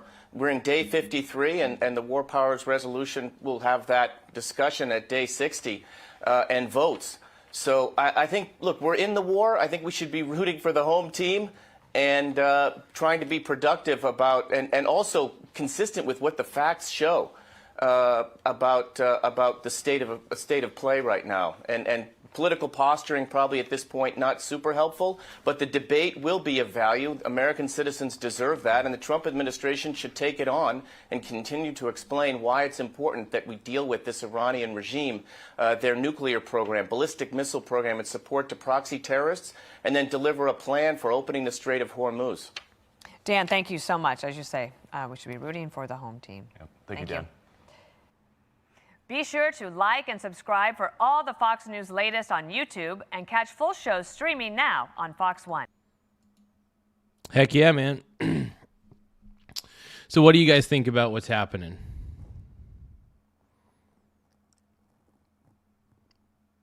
What do you guys think? Do you guys think that this is crazy?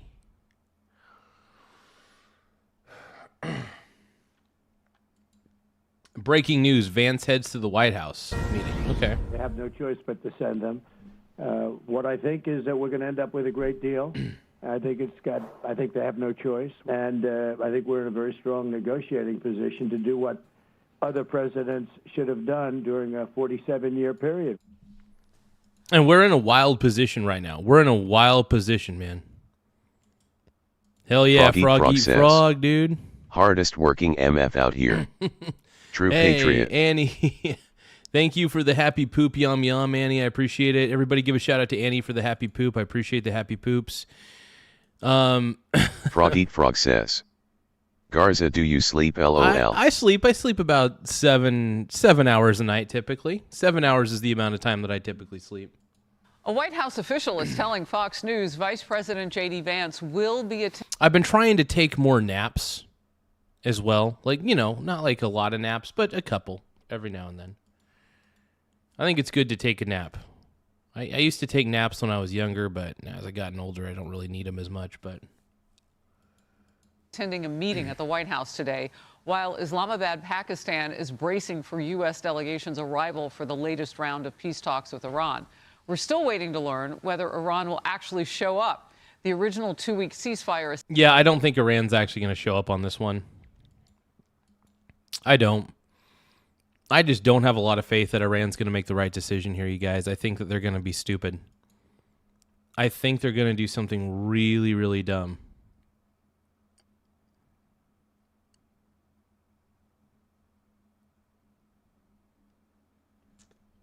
Yeah, I think getting out of this is bad, dude.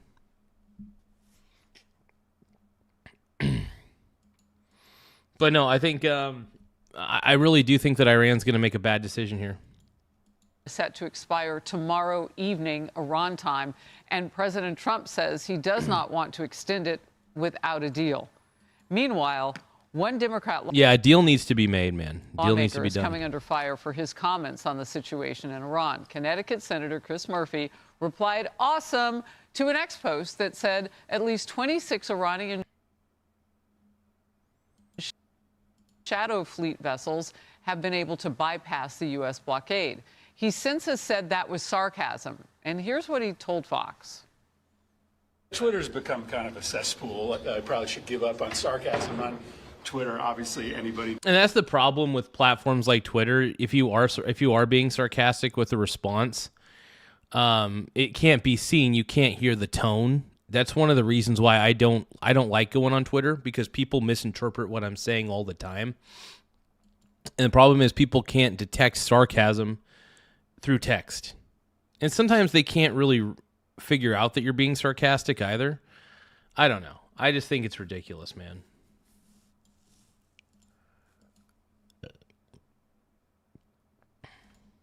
That's seen anything that I have said about Trump's war knows that I think it's bungled, mismanaged, and he should end it as quickly as possible. But sarcasm is not something, I guess, that's allowed on Twitter any longer. Do you regret the post? Are you planning on taking it down, or are you going to keep it up? I mean, I guess I just have to be more careful about sarcasm on Twitter.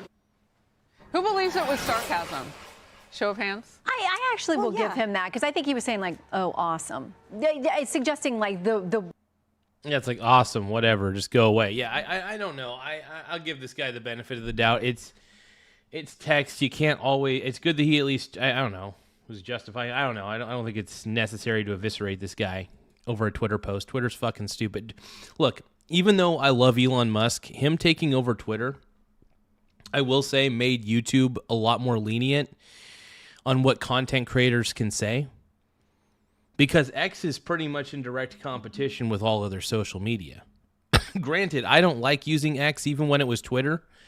Mainly because I think that Twitter is kind of an outrage machine. It's just where people go on there and outrage and be Karens and stuff like that. So it's really a Karen. It's a Karen attractor.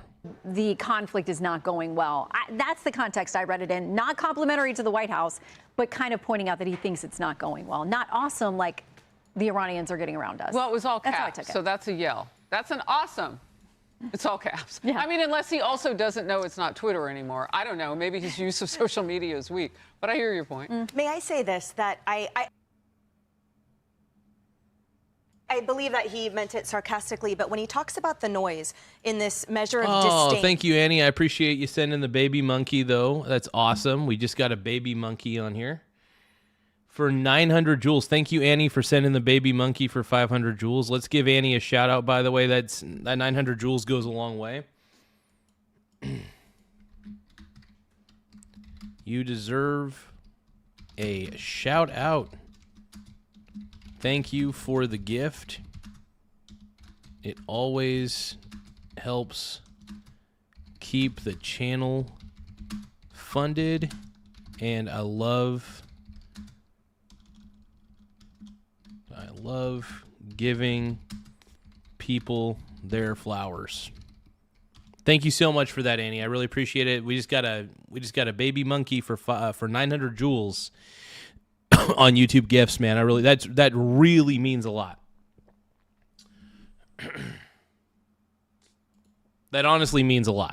He's the one contributing it to it. He's the one that just recently said that our democracy is being destroyed by our president. He said we have to learn ways to fight back so that we can, take over from the Republicans. How about just earning votes instead of buying them? Yeah, earning votes is important. And that's basically what Donald Trump did. That's why he won.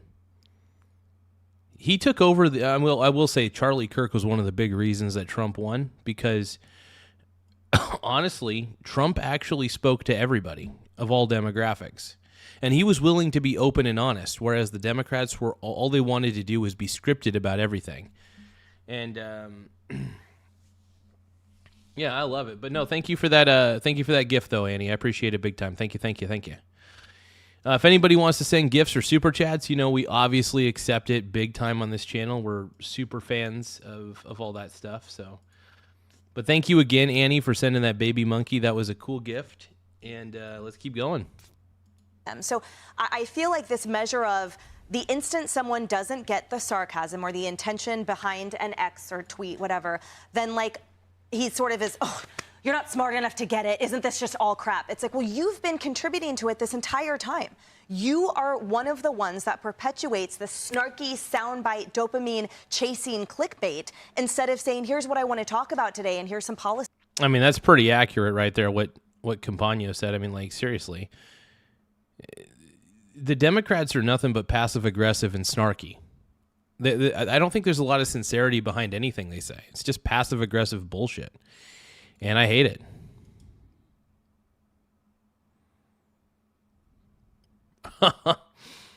Frog eat frog, man. You're killing me, bro. You're killing me.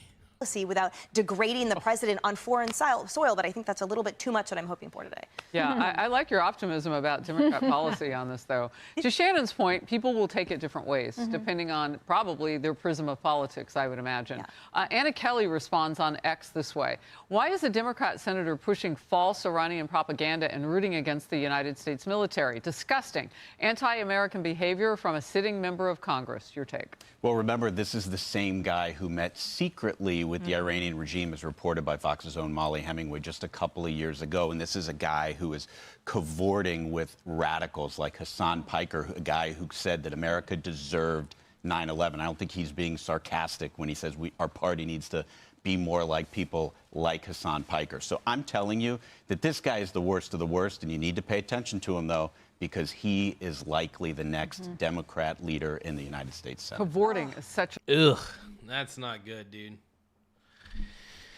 Yikes. I mean, when it comes to policy, Democrats lose every time, in my opinion. Not every time. Sometimes the Democrats actually have okay policy from time to time. But most of the time, man, it's some backwards shit. And it's just like when the Republicans become the party of common sense, it's like you have to go Republican. It's my opinion. But you guys know my take on this. Anyway, let's keep watching. a strong word against him, but accurate. Yeah. Kaylee. I don't believe it was sarcasm. Sorry. I don't believe that. It was lowercase. I just want to note. So it was just like awesome. Sent at 5:49 p.m. I was looking at the timestamp. But I don't believe it was sarcasm, given what you said. Not only is he allegedly having met with the Iranian foreign minister, Molly Hemingway's reporting, I was just reading that. In addition to that, he was widely reported to be someone who pushed the Biden administration to delist the IRGC as a foreign terrorist organization. So this is someone who, for whatever reason, has felt cozy with Iran. I'm going to go that far and say that. And when you look at what Iran has done, they are responsible for about 1,000 deaths of Americans, more than that. Yeah, and that's very true. And this is something that people don't want to point out. They don't want to point it out, but it needs to be. U.S. service members alone in Iran, the roadside bombs in Soleimani and what they did to our troops. Even sarcasm. Even if that's what this was, you don't engage in sarcasm when we are in the middle of a war. You root for America. You leave no room for any misinterpretation. I don't believe it was sarcasm. Can't get in his heart and in his mind. I hope I'm wrong, but sorry, not giving him the benefit of the doubt. Well, here. I was wrong. Apologies. It is lowercase. It's lowercase, but it's just as bad. Hey, everyone. I'm Emily Campagno. Yeah, it's crazy. Honestly, insane. I don't know. I'm not going to take that Democrat senator very seriously. I don't take Democrats seriously at all, to be honest. I just don't.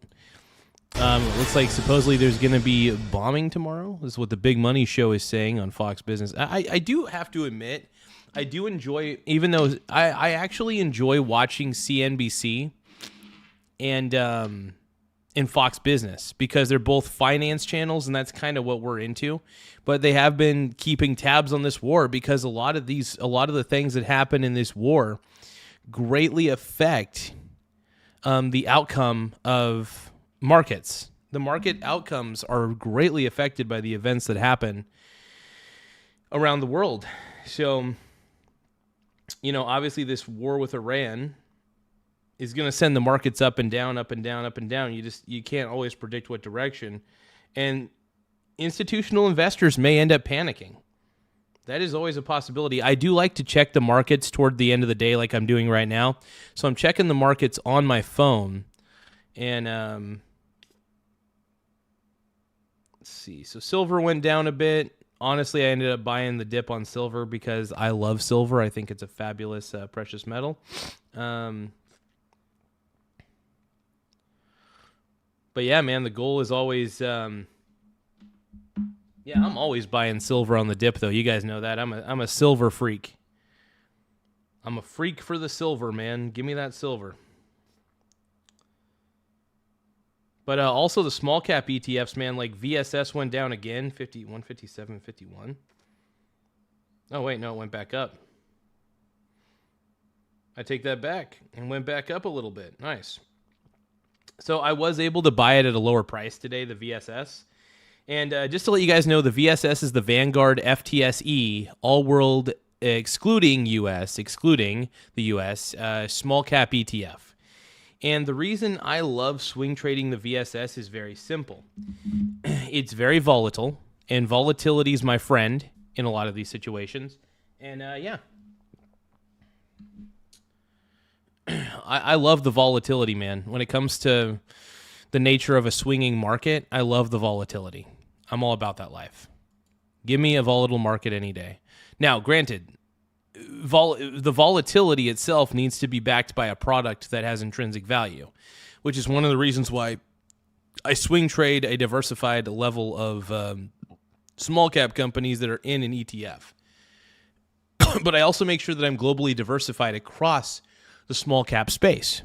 This is one of the reasons why I hold such a diversified portfolio.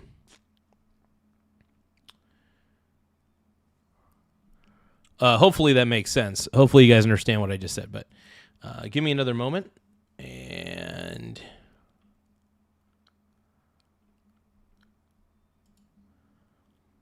so we'll probably react to this in a bit. I don't know how much longer I feel like streaming at the moment, but we'll see. We'll see.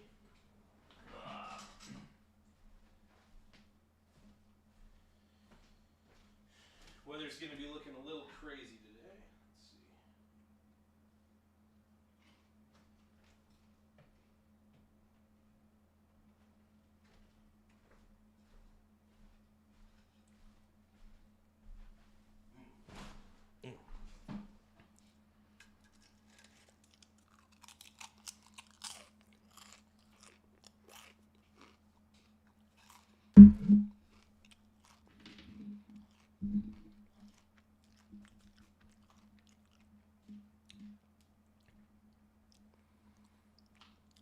All right, let's keep going, man.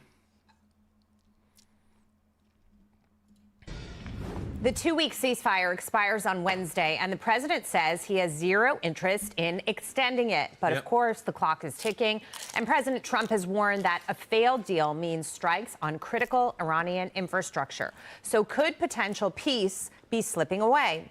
Welcome to the Big Money Show, everyone. I'm Jackie DeAngelis, along with my co-hosts Taylor Riggs, Charlie Gasparino, Brian Bremberg, and with us for the hour, Michael Lee Strategy founder. Just before market open, the president sounded off, saying that the U.S. has totally won the war, but he's not rushing a deal, adding that he expects to be bombing tomorrow. It's typical Trump negotiating posture, maximum military pressure, genuine openness to a deal, but no deadline setting the terms. Yeah, I don't think that, look, Iran's not getting another extension. It's either now or never. It's either now or never.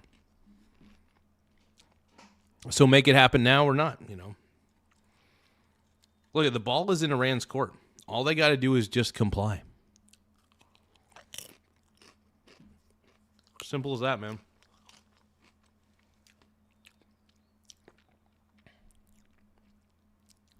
J.D. Vance is heading to Islamabad, Pakistan today to lead another round of negotiations. But I just saw a headline that he's making a quick stop at the White House first. Iran will be sending representatives despite tough talk, and investors uncharacteristically measured. Either traders believe a deal gets done or they've stopped pricing in every headline. Either way, it could give President Trump some runway. So, Mike, all options appear to be on the table with respect to what the president can do here. He's got assets in the region. He can bomb the infrastructure. He can make a deal. But this morning he said it's got to be a great deal. And we know what that means in his characterization of it. But these markets are very... Something big has to happen. And honestly, if they're not coming to the table, they're not coming to the table. Trump's got to do what he's got to do, man. That's all there is to it. Very measured. So, the markets turned negative on that J.D. Vance headline that he wasn't already on his way, and there was some hesitation about him leaving. But, let's, you look at this from, the 10,000-foot standpoint. Iran has suffered $200 billion worth of damage, according to the Greek gentleman from the Daily Mail. We've hit over 13,000 of their targets to their 17 of ours. This is a completely one-sided affair. And yes, there's been some political pain here, a little bit of economic pain here, but nothing like what they've felt on the other side. And for the Iranians to talk tough about this, which they have over the past few weeks, it's a little bit of Monty Python, right? And that this is merely a flesh wound. It's almost a joke. So they know if they don't make a deal, right, you've got another week or 2 or 3 weeks or 5 days or whatever of us going after more significant targets. And if we take out some of that oil infrastructure, there's a chance they never build it back again. So what I think that is true. And it will be interesting to see what he chooses to go after.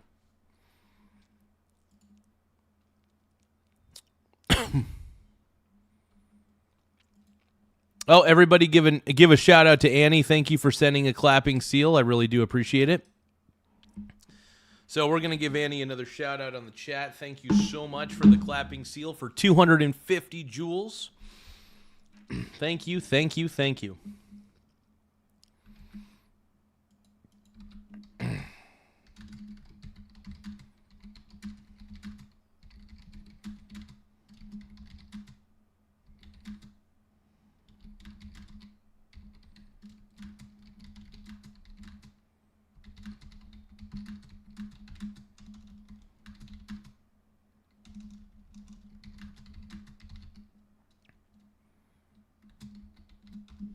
Thank you so much, Annie. I appreciate the clapping seal, though. We like to give, like I said, we like to give our flowers to everybody, who contributes. So we've been getting a lot of gifts, not only from Annie, but a lot of other people, too.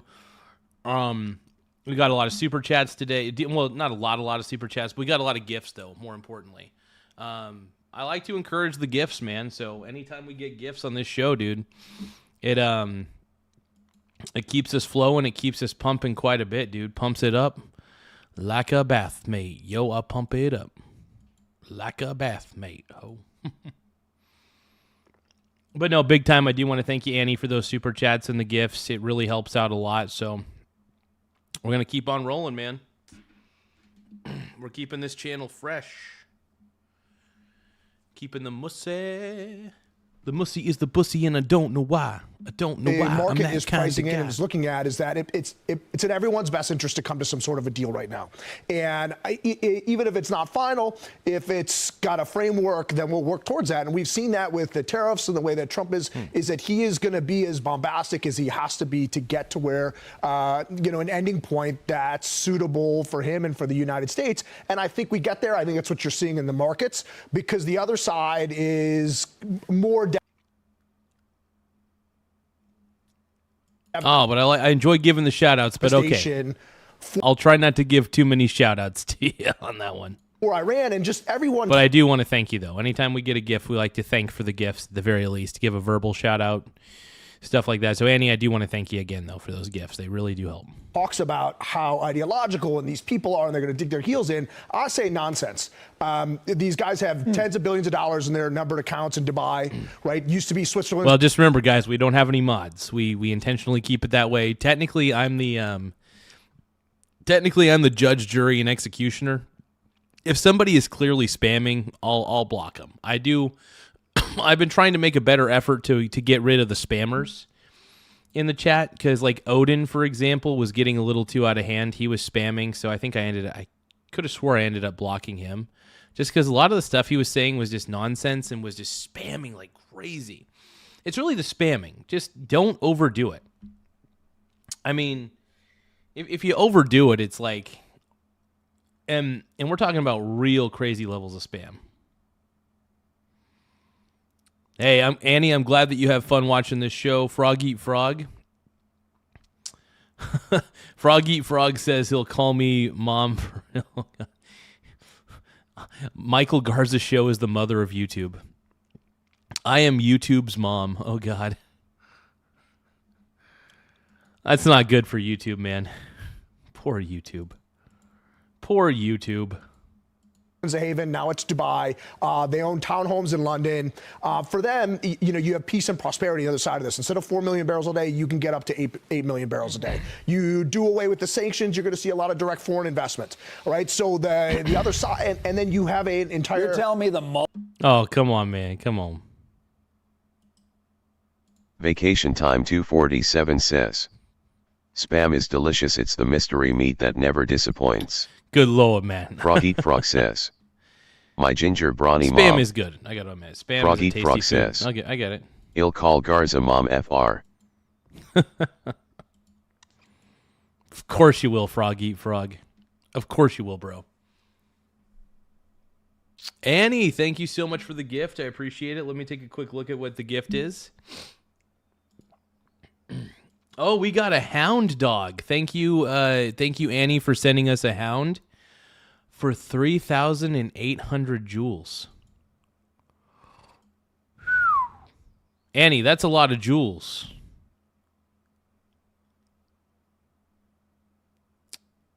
Holy crap, Annie! I want to thank you for. Wow, you do. That's a lot of joules, Annie. Now, granted, I don't want you guys to spend too much money on these gifts, okay? I really don't. I don't want people to, and I appreciate the gifts, and I just, watch out. Just don't gift too much, because I'm looking out for your guys' wallets ultimately. So I don't need everybody to gift like crazy. But Annie, I want to thank you for that. That is a really cool little dog. Holy crap. Let's give Annie a shout out on this one. In fact, you know what? I'm going to give you one more shout out because that is amazing. This is what Annie sent. Annie sent a hound for 3,800 joules. It's a lot of joules, you guys. It's a lot of joules. That helps fund the show right then and there. I appreciate it big time. Again, thank you, Annie, for doing that. That means the world to me, man.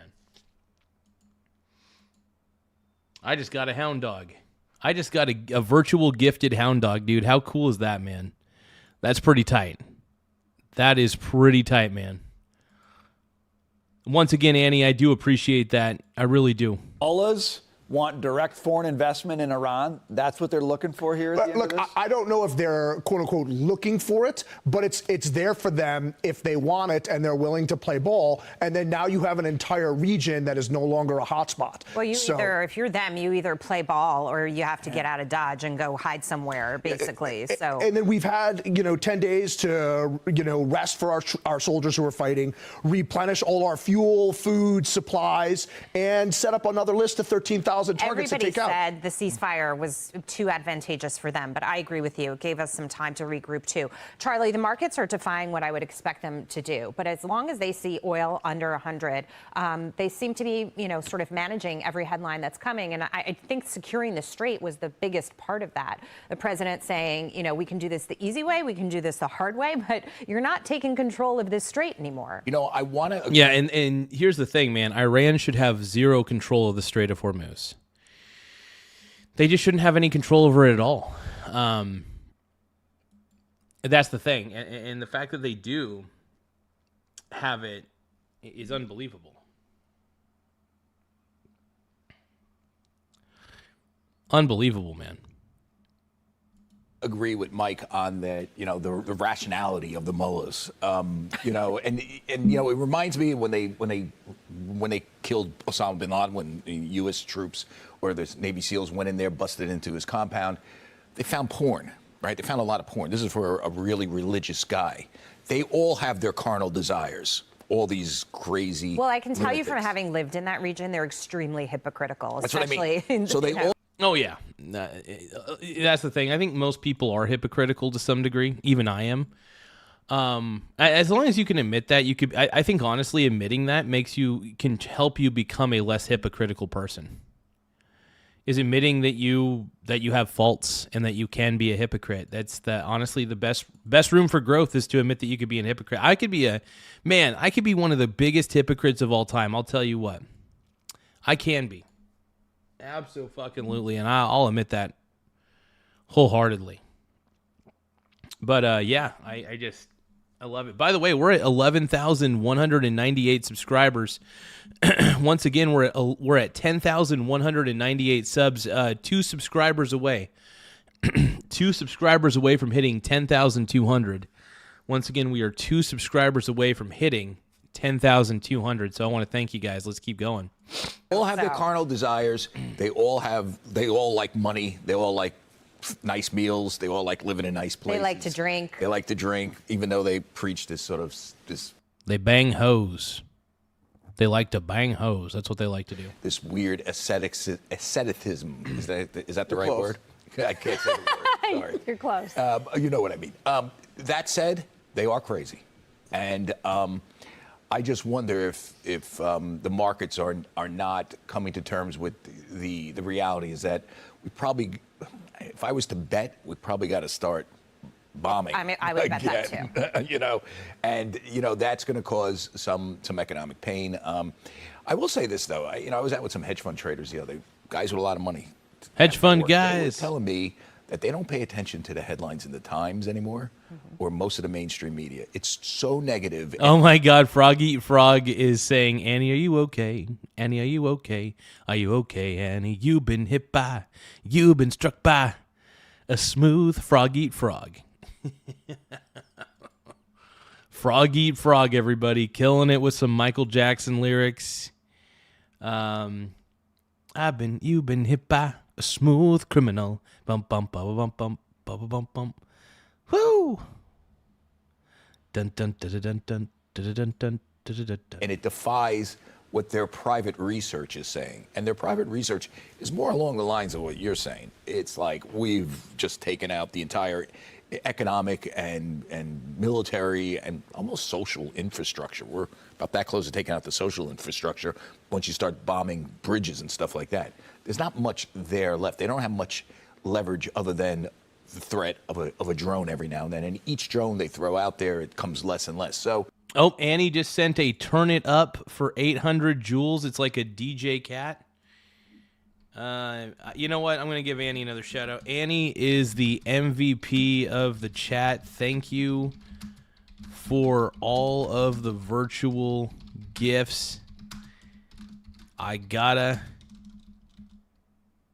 It is my duty to give shout outs on gifts. Because honestly, it really does keep the channel going.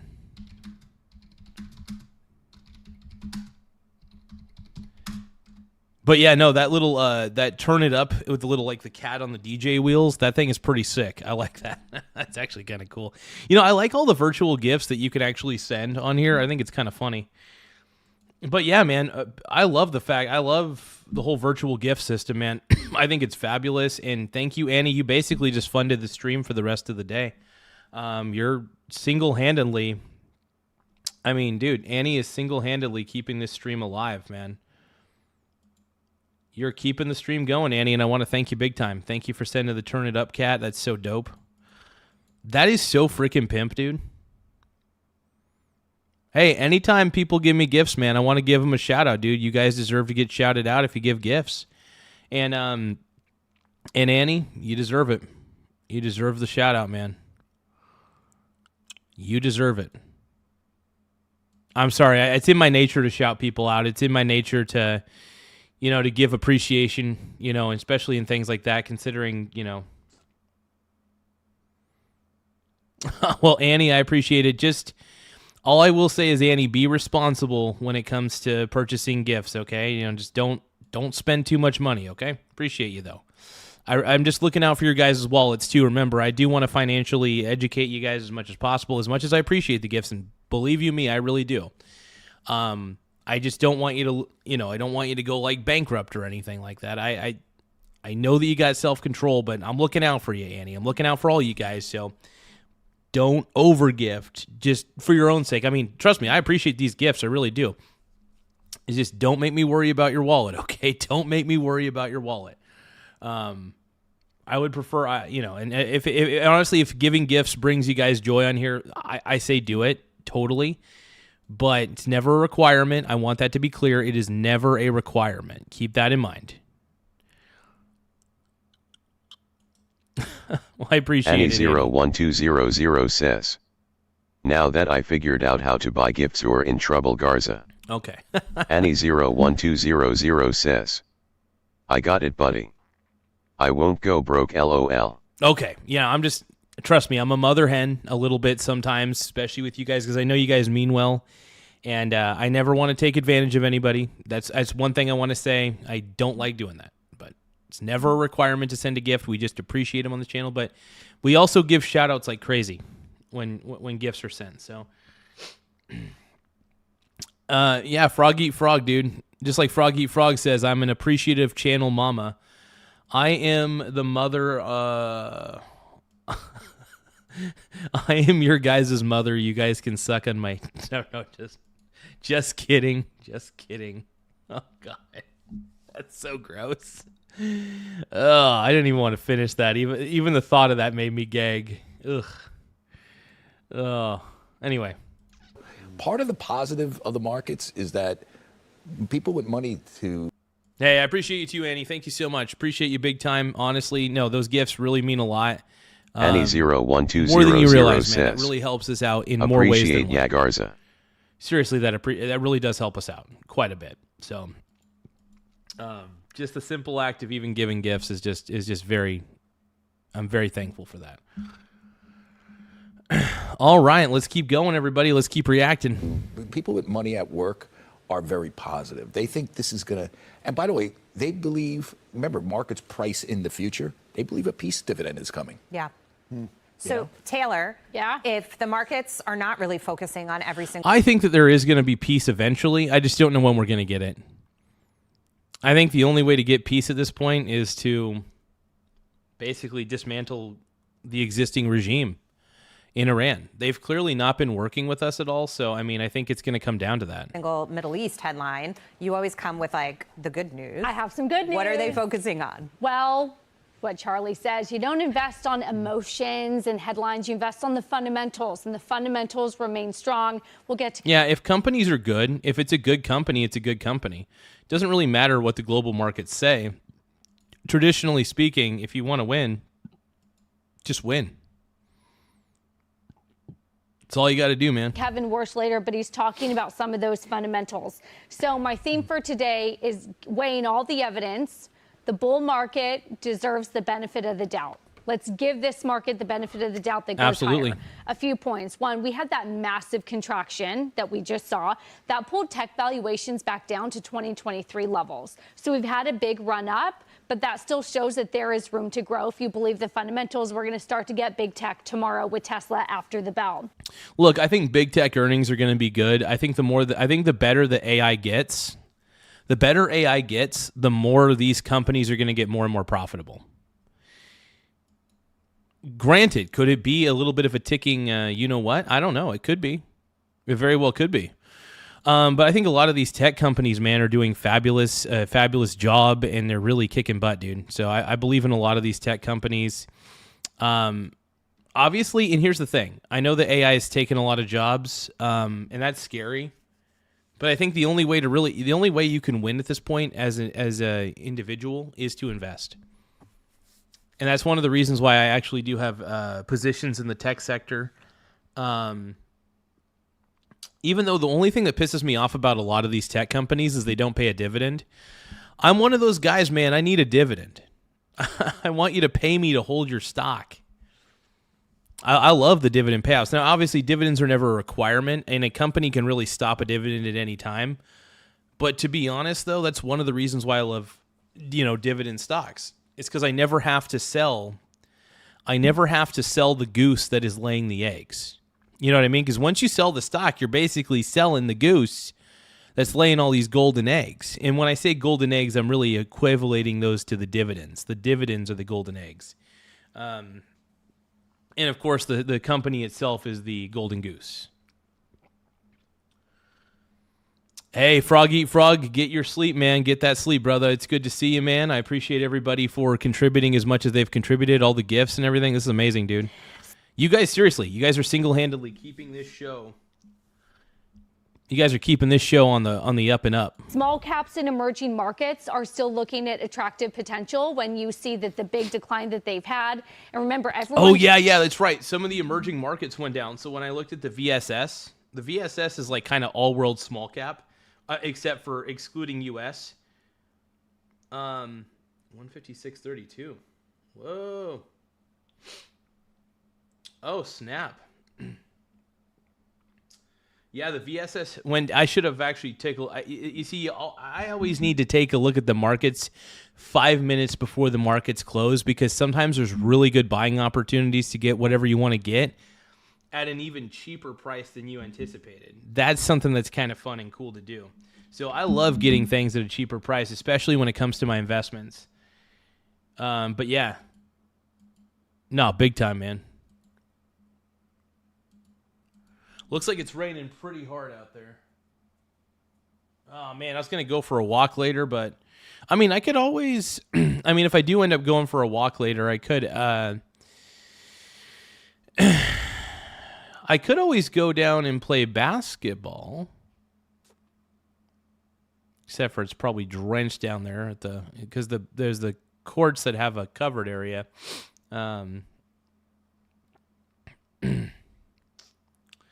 Well, we'll see. We shall see. Another place that I could go to play basketball that has a covered area. There's this place called what are they called?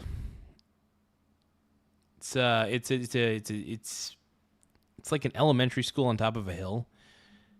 And it's got a covered basketball area, and the hoops are astounding, man. The hoops there are just unbelievable. It's a fun place to play ball.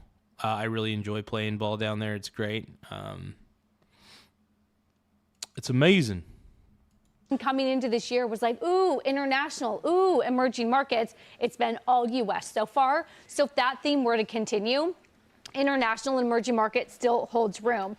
And profits. Yes, we've talked about this, right? The North Star of everything that we do. So good so far. And again, it's early in the earnings season. We'll get big tech, but that bodes really well for giving the benefit of the doubt to this rally. So I come with you with this statistic. You know how we talked about how we were up for 12 out of the 13 days. Yesterday ended that. Today also likely to end that. But when you get those 12, 13-day runs, 1 year later, the market is higher 81% of the time, and the average gain up about 9%. Now, that's not a massive double-digit rally, but when you start to see these long win streaks, it does bode well that a year from now, markets will be about 9 to 10% higher. So pre-war, there were folks out there telling me the markets had run so much they were expecting a correction this year just based on that fact alone. If it ends up being 9% a year from now, I think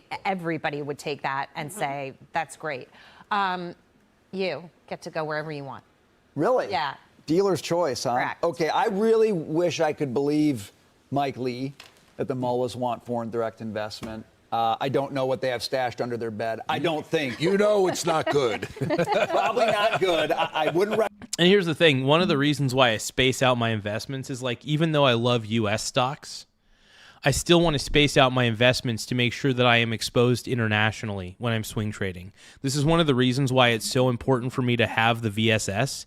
Even though the VSS has a larger stock share price, per share, I'm okay with that ultimately because one, you get bigger gains per share. If the gains, you get bigger downturns as well as you go down. So either way, I love it when the price per share is a lot higher on a lot of these indices, because when a bull run happens, things really do end up looking good. But yeah, there was some volatility with the VSS earlier, which I'll take that as a good omen. Anytime the VSS goes down, dude, or anytime like anything goes down, silver, for example, is down right now. It's down to $68.43. I think once we hit the after hours market, if silver's down even further in the after hours market, I'm definitely going to buy one share at a time at lower prices for sure. Anytime silver takes a dip or a plunge, I'm like the first person there. I'm the first person there to buy silver at a lower price any day of the week on the spot price silver ETFs for sure. I think that's just a smart way to do it, man. It's a smart way to invest. You want to invest properly, man? Buy that shit on the dip, dude. Buy that crap on the dip, bro. That's the way I see it, man. That's the way I see it. But yeah, I want to thank everybody because we started on our community. I'm doing more private long-form content, and I think it's really cool. To do that. I think private long-form content's really kind of some of the direction in which this show's going to go. Obviously, we're still going to be doing the live streams and we're still going to be doing the short videos for everybody. But if people want to see more long-form content, being a member for 99 cents a month is probably one of the best things that you could do. Especially if you want to keep, watching the channel the way it is,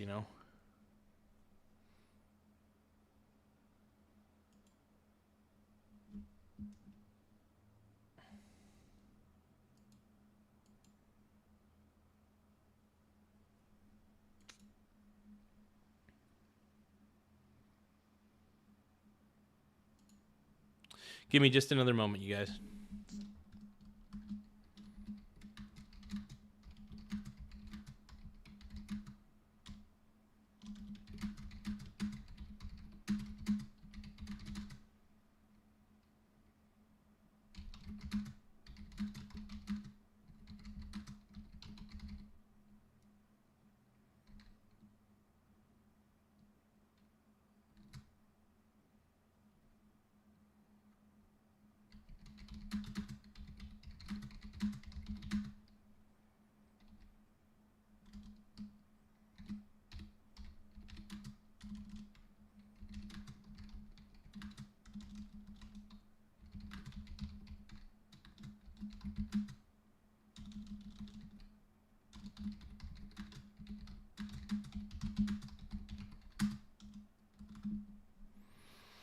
Give me just a few moments, you guys. I'm trying to do a couple things here. I appreciate everybody's patience with me while I'm working this out.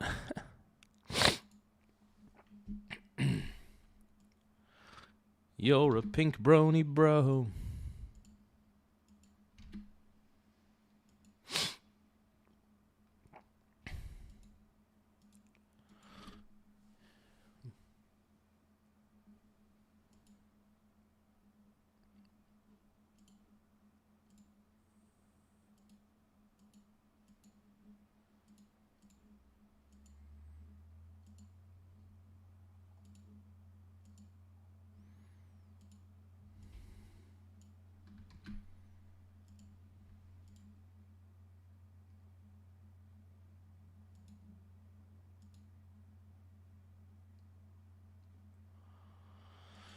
Okay, so we'll watch the rest of this video here.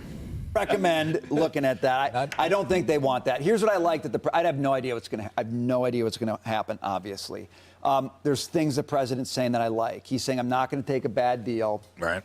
and I'm not in a rush. Yeah. I think that's great because we're winning. The chokehold on the Strait of Hormuz has been extremely effective. Iran's not going to break that. It's killing them financially, and when fanatics don't have money, they can't be fanatical to others. They can only be fanatical to themselves. So I like that whole dynamic. I don't think the mullahs want long-term peace. I don't think they want foreign direct investment. I think the Gulf states do. I think the other Gulf neighbors want exactly what you're saying, and they've proven that. So what I want to see over time is us be tough on them. If we get a great deal, fine. If we get a great deal where we know we can go in and take out all of their enriched uranium and we can verify that they're never going to have it again, great, take that deal. If we can't, then choke them. I will say I'm not going to watch the rest of this video, but I will tell you this. I think something needs to be done, man. Something has got to be done at a certain point. And, I mean, we're seeing it right now, man. We're seeing it right now, and we'll see what happens, man. But,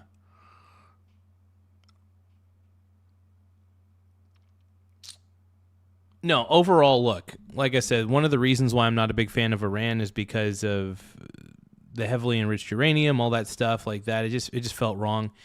Anyway, I want to thank you guys. Just a quick summary of that video. Look, the question on everybody's mind, the elephant in the room, is Iran actually going to come and make a deal? Are they going to make a real deal? And I don't think they will. I don't have that much faith in Iran as a country. I just don't think they're going to make a deal. So, but I do want to thank you guys overall for viewing and for all the gifts, by the way. The amount of gifts that we got today was unbelievable. So, we'll keep that going. I'll be streaming a little bit later. I do got there's some couple of tasks I got to take care of tonight. Well, more like not tonight, but more like during the day. So I'll probably be streaming around maybe 7. No, maybe 8. I'm not too sure. We'll see. I'm going to figure it all out. I never promise a time frame. I'm just like Gandalf the Grey. I'm like a wizard, you know. I arrive precisely when I intend to. I think that's how the saying goes. Anyway, take it easy, you guys. Don't be too sleazy. Don't be too sleazy. And as Chris Hansen would say, I have the chat logs. I see what you guys post in the chat. You guys are gross. No, just kidding.